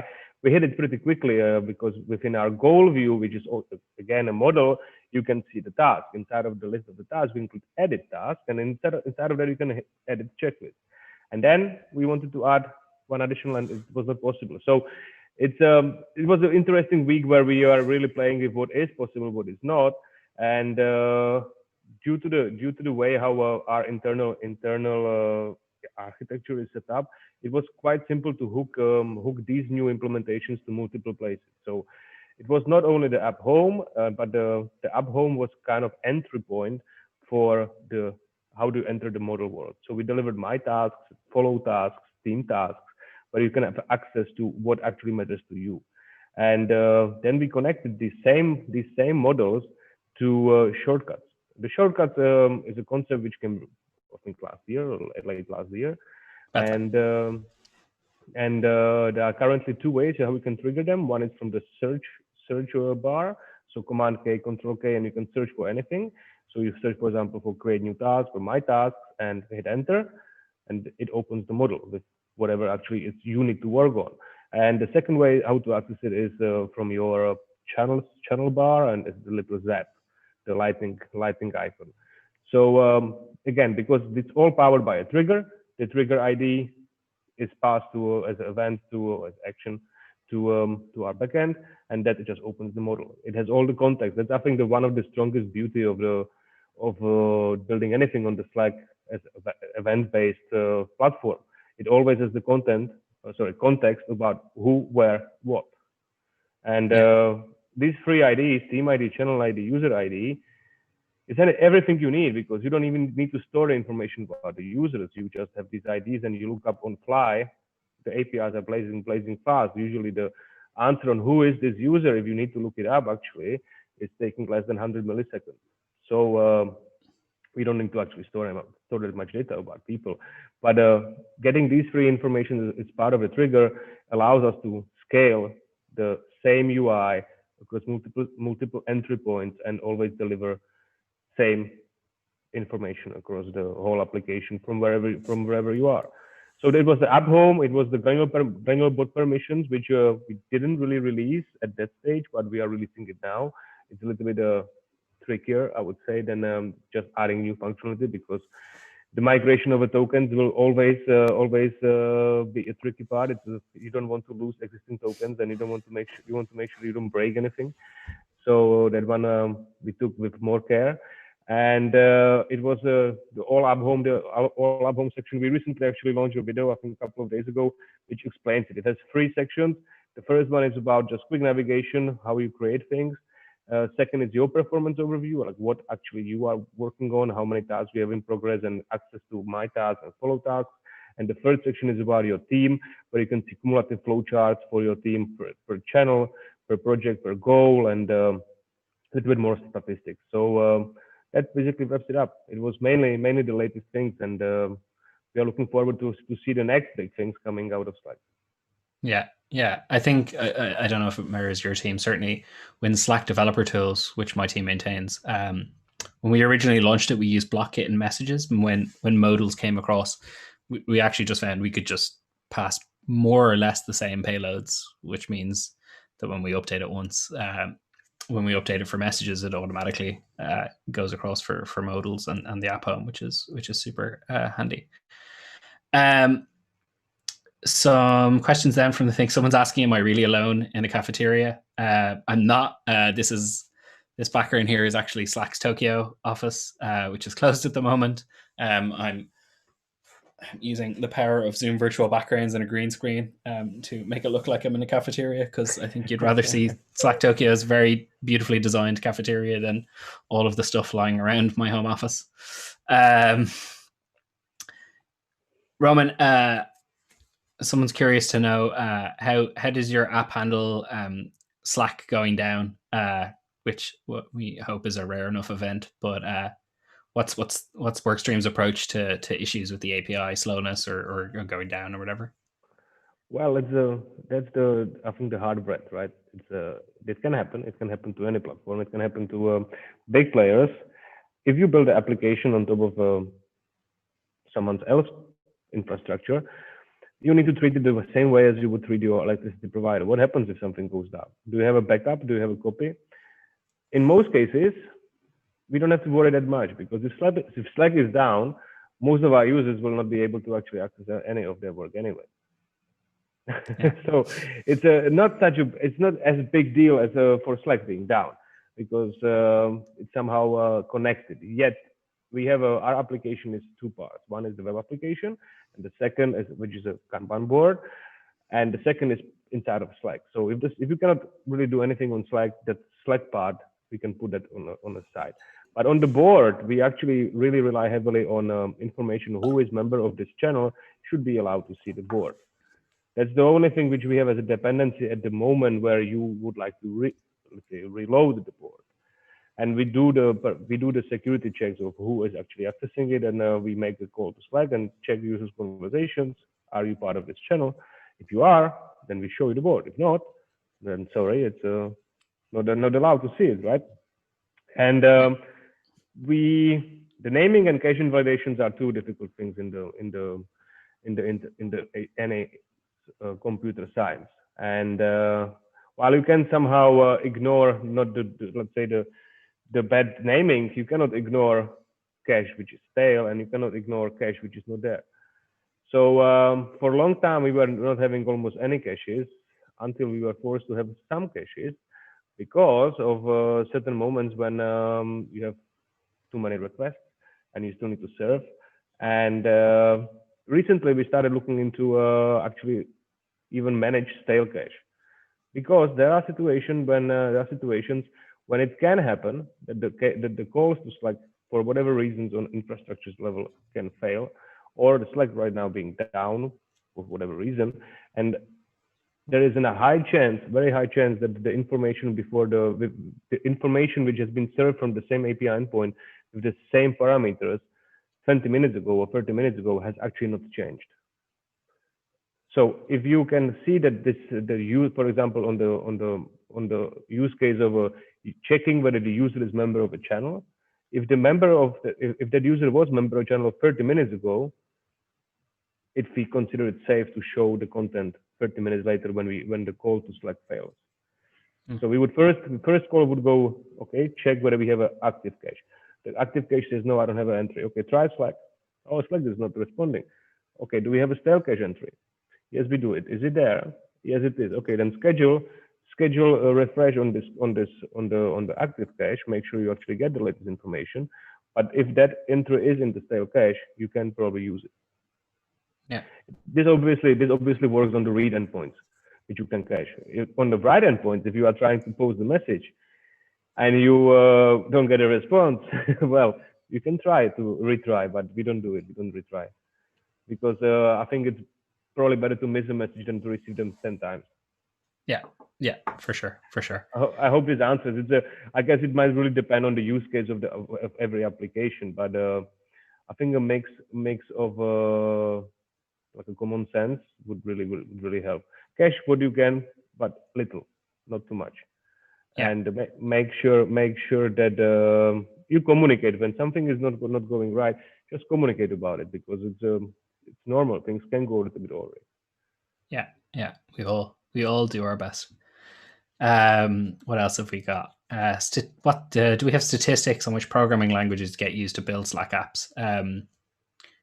I guess I can take this in general. I don't have the exact numbers to hand, but I know ballpark it's Python and Node kind of leapfrog each other for most popular. Bolt in particular, which is available for Java and JavaScript, have really sped up the usage of those languages, because Bolt just makes it so ridiculously easy to build an application. Craziest app I've ever seen. I see a lot of apps. I'm sure you see a lot as well. I would have to say this wasn't listed on our directory. I can't remember how I came across it. I think someone told me about it at a meetup once. There was like there's a class of applications on Slack that kind of facilitate people connecting. So Donut is an extremely popular example of pairing peoples in channels and encouraging them to meet up on Zoom or for a coffee or whatever. I did see one which I was told about one, which was it would send a message afterwards to ask about the quality of the conversation.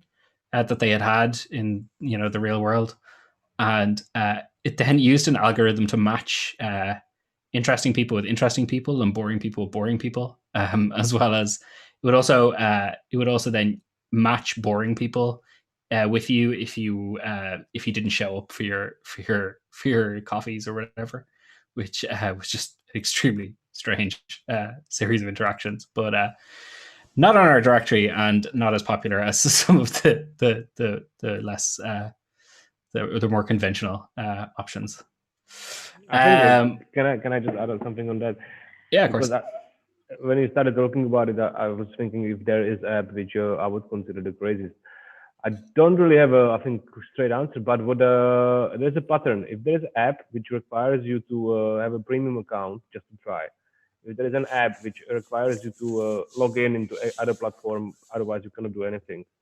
If there is an app which is read only, then you cannot create anything through it. It's just, okay, here's information. You want to do something, or go out of here and do something out there. I found these like, okay, we wanted to be present on the Slack. We wanted to be there, out there, but it's just like half done.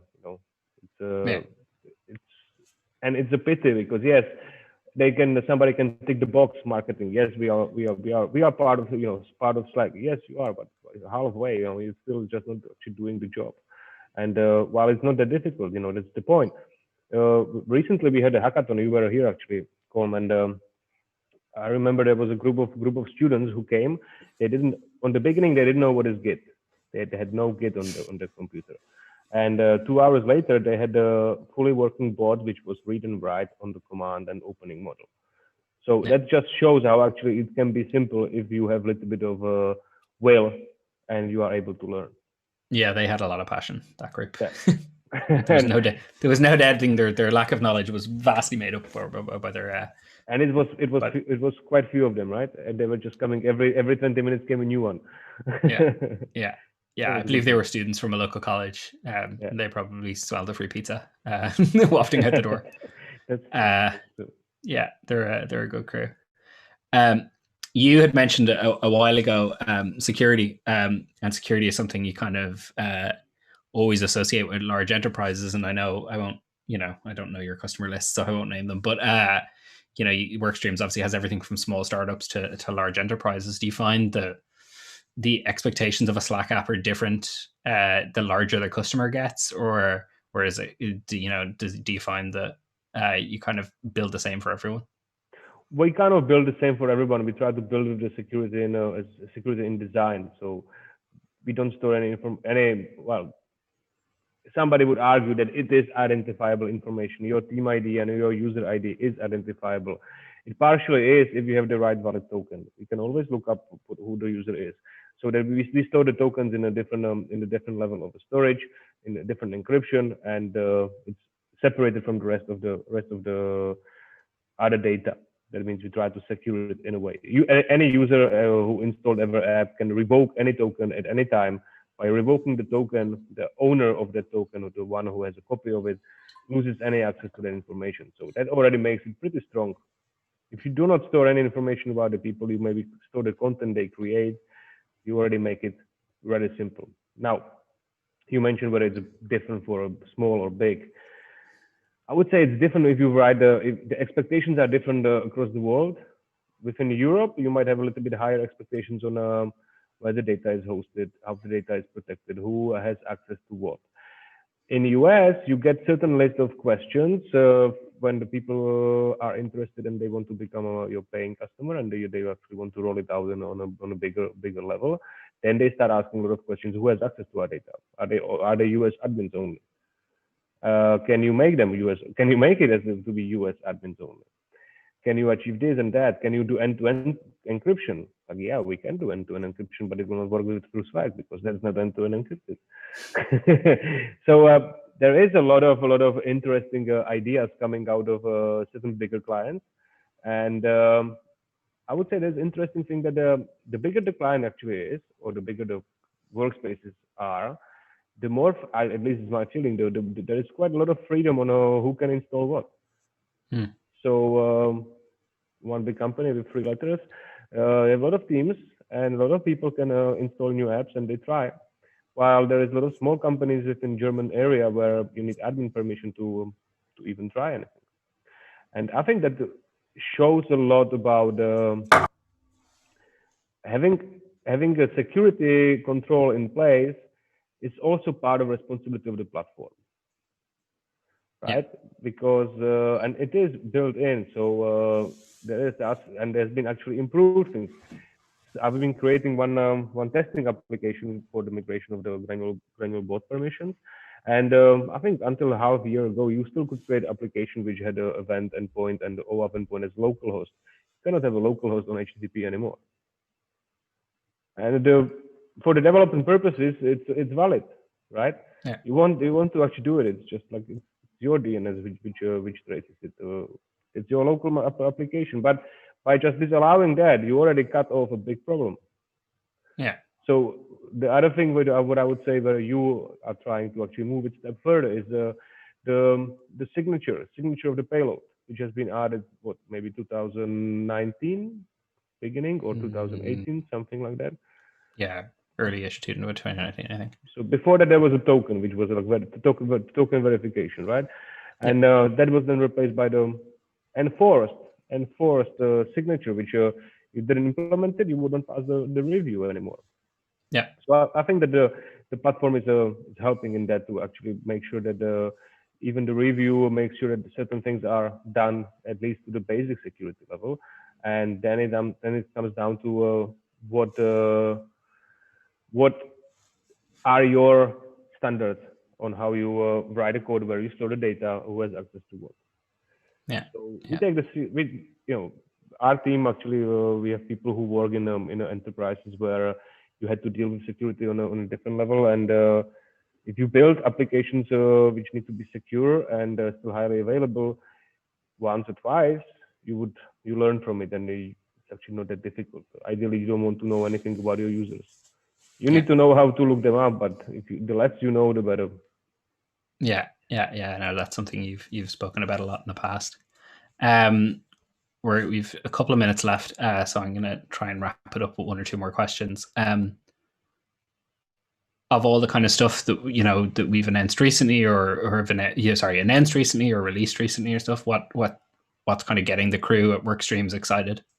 No, it's definitely there's one thing which is going to be a big change, and it's I don't know whether the audience which is listening is aware of the Workflow Builder, but the Workflow Builder has been launched last year, September, if I'm correct, September, October. Workflow Builder allows anybody with no knowledge about how to code anything to create kind of small if this then that on Slack. So you say if somebody joined a channel, send him a message with the message having a button. If the user clicks on the button, it opens a form, and you can say, hi, okay, hello, fill in some more details. We would like to work on this kind of project. These are your top skills. You like a coffee or you like a tea, your preferred sport. That might, after the submission, might convert it to a nice message, send it to one channel or send it to some specified person, and you can orchestrate all of this. And the next big thing, which I believe is going to be really big, is coming, and it's currently in public beta, so anybody can opt in and build on it. And it's one of these steps of the Workflow Builder can be your application, where your application can define is basically contract between you and Slack, where you say my application accepts this kind of input, and my application produces this kind of output. And then from one input, like a form, you can say, okay, so take this form, like a purchase request, and the user can map this purchase request into shape of a Workstreams task. And then when this task is finished and reach the completed state, the workflow can continue and can send a message to the original person who requested it and say, hey, your purchase has been processed and it now entered the shipping. You will be notified when actually it gets shipped. And then you can connect this result to a next application, which might be tracking your shipment. And then when actually the shipping arrives, you receive another message saying, hey, your shipping is downstairs, go and pick it up. Yeah. So for me, this is the next big thing, because we talked about it last year on the spec, and it was partially my wish that the application will talk behind the scenes without the need of direct API integrations, because the platform will provide the layer where they can exchange information based on users' ideas and based on user defining who can access what, which application should share what kind of data with which other application. So I believe that this is gonna move Slack a little bit ahead of whatever is out there, because really will allow the apps to become way more interconnected. No, you've hit the nail on the head. I remember when shortcuts were announced, or they were called actions at the time, we spoke a lot about at Spec about how, we were kind of, our goal was to just be the kind of neutral arbiter of customers' information, and we didn't care if you used Zoom or you used, Google Chat or whatever, and then you also used, whatever tool on the other side. We just want, maybe they use Workstreams and they also use Quip or whatever. We just wanted to be we were just going to be the glue, and we would just act as the middleman or middle person to pass messages around. And I think that's I think you're right. I think Workflow Steps is a good enabler of that, because not only now are we the neutral person in the middle, we're also enabling a whole new class of people to automate their workflows, because your Workstreams will build a workflow step, and all of a sudden all of your customers are going to have the ability to create custom automations that you don't have the bandwidth to build, and also because you couldn't even imagine that was something that a customer would need. You know what I mean? Exactly. That's the one thing, is that they can build something on their own, plus any app builder then can provide actually exchange plays, because these workflows can be shareable. At the end, you can just hit a button export and you can share it as a JSON. So that also is very interesting, because for people who know if this then that, it kind of becomes applet, and you can just deploy it anywhere. You just change variables over as a channel, which is being triggered, or where it's being posted, the input output, the first and last bits.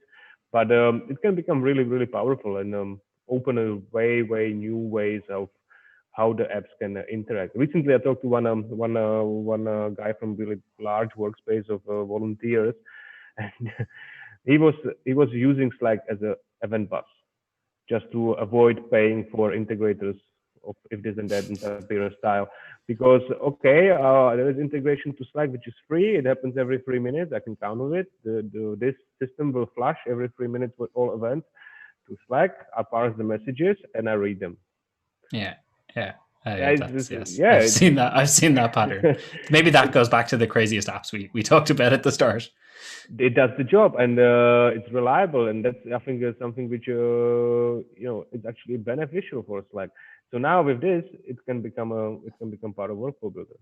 Yeah, and I think talking about Workflow Builder neatly kind of boxes off the last two questions that we have time for, which was recommending low or no code tools, and also what the next big thing on platform is. So I think, Roman, you've answered talking about your opinion on the next big thing, which also covered off our good low no code tool solution, which is Workflow Builder. We're right up at time.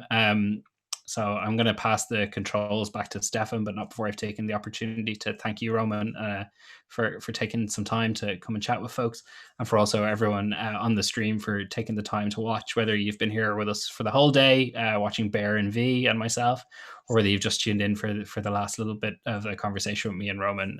It's been a pleasure to have all of you all day. And with that, I'll pass back to Stefan, whether he's to the left or to the right of the screen. I'll virtually pass back. Thank you, Colm. It's always a pleasure to have a chat with you, and everybody have a great rest of the day, and stay safe.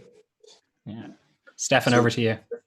Thank you, Colm. Thank you, Roman, and thank you everybody who's been watching.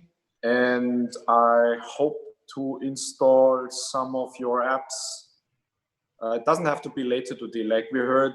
It takes good 8 days to deliver a good app, so I hope to install you. Bye, everybody.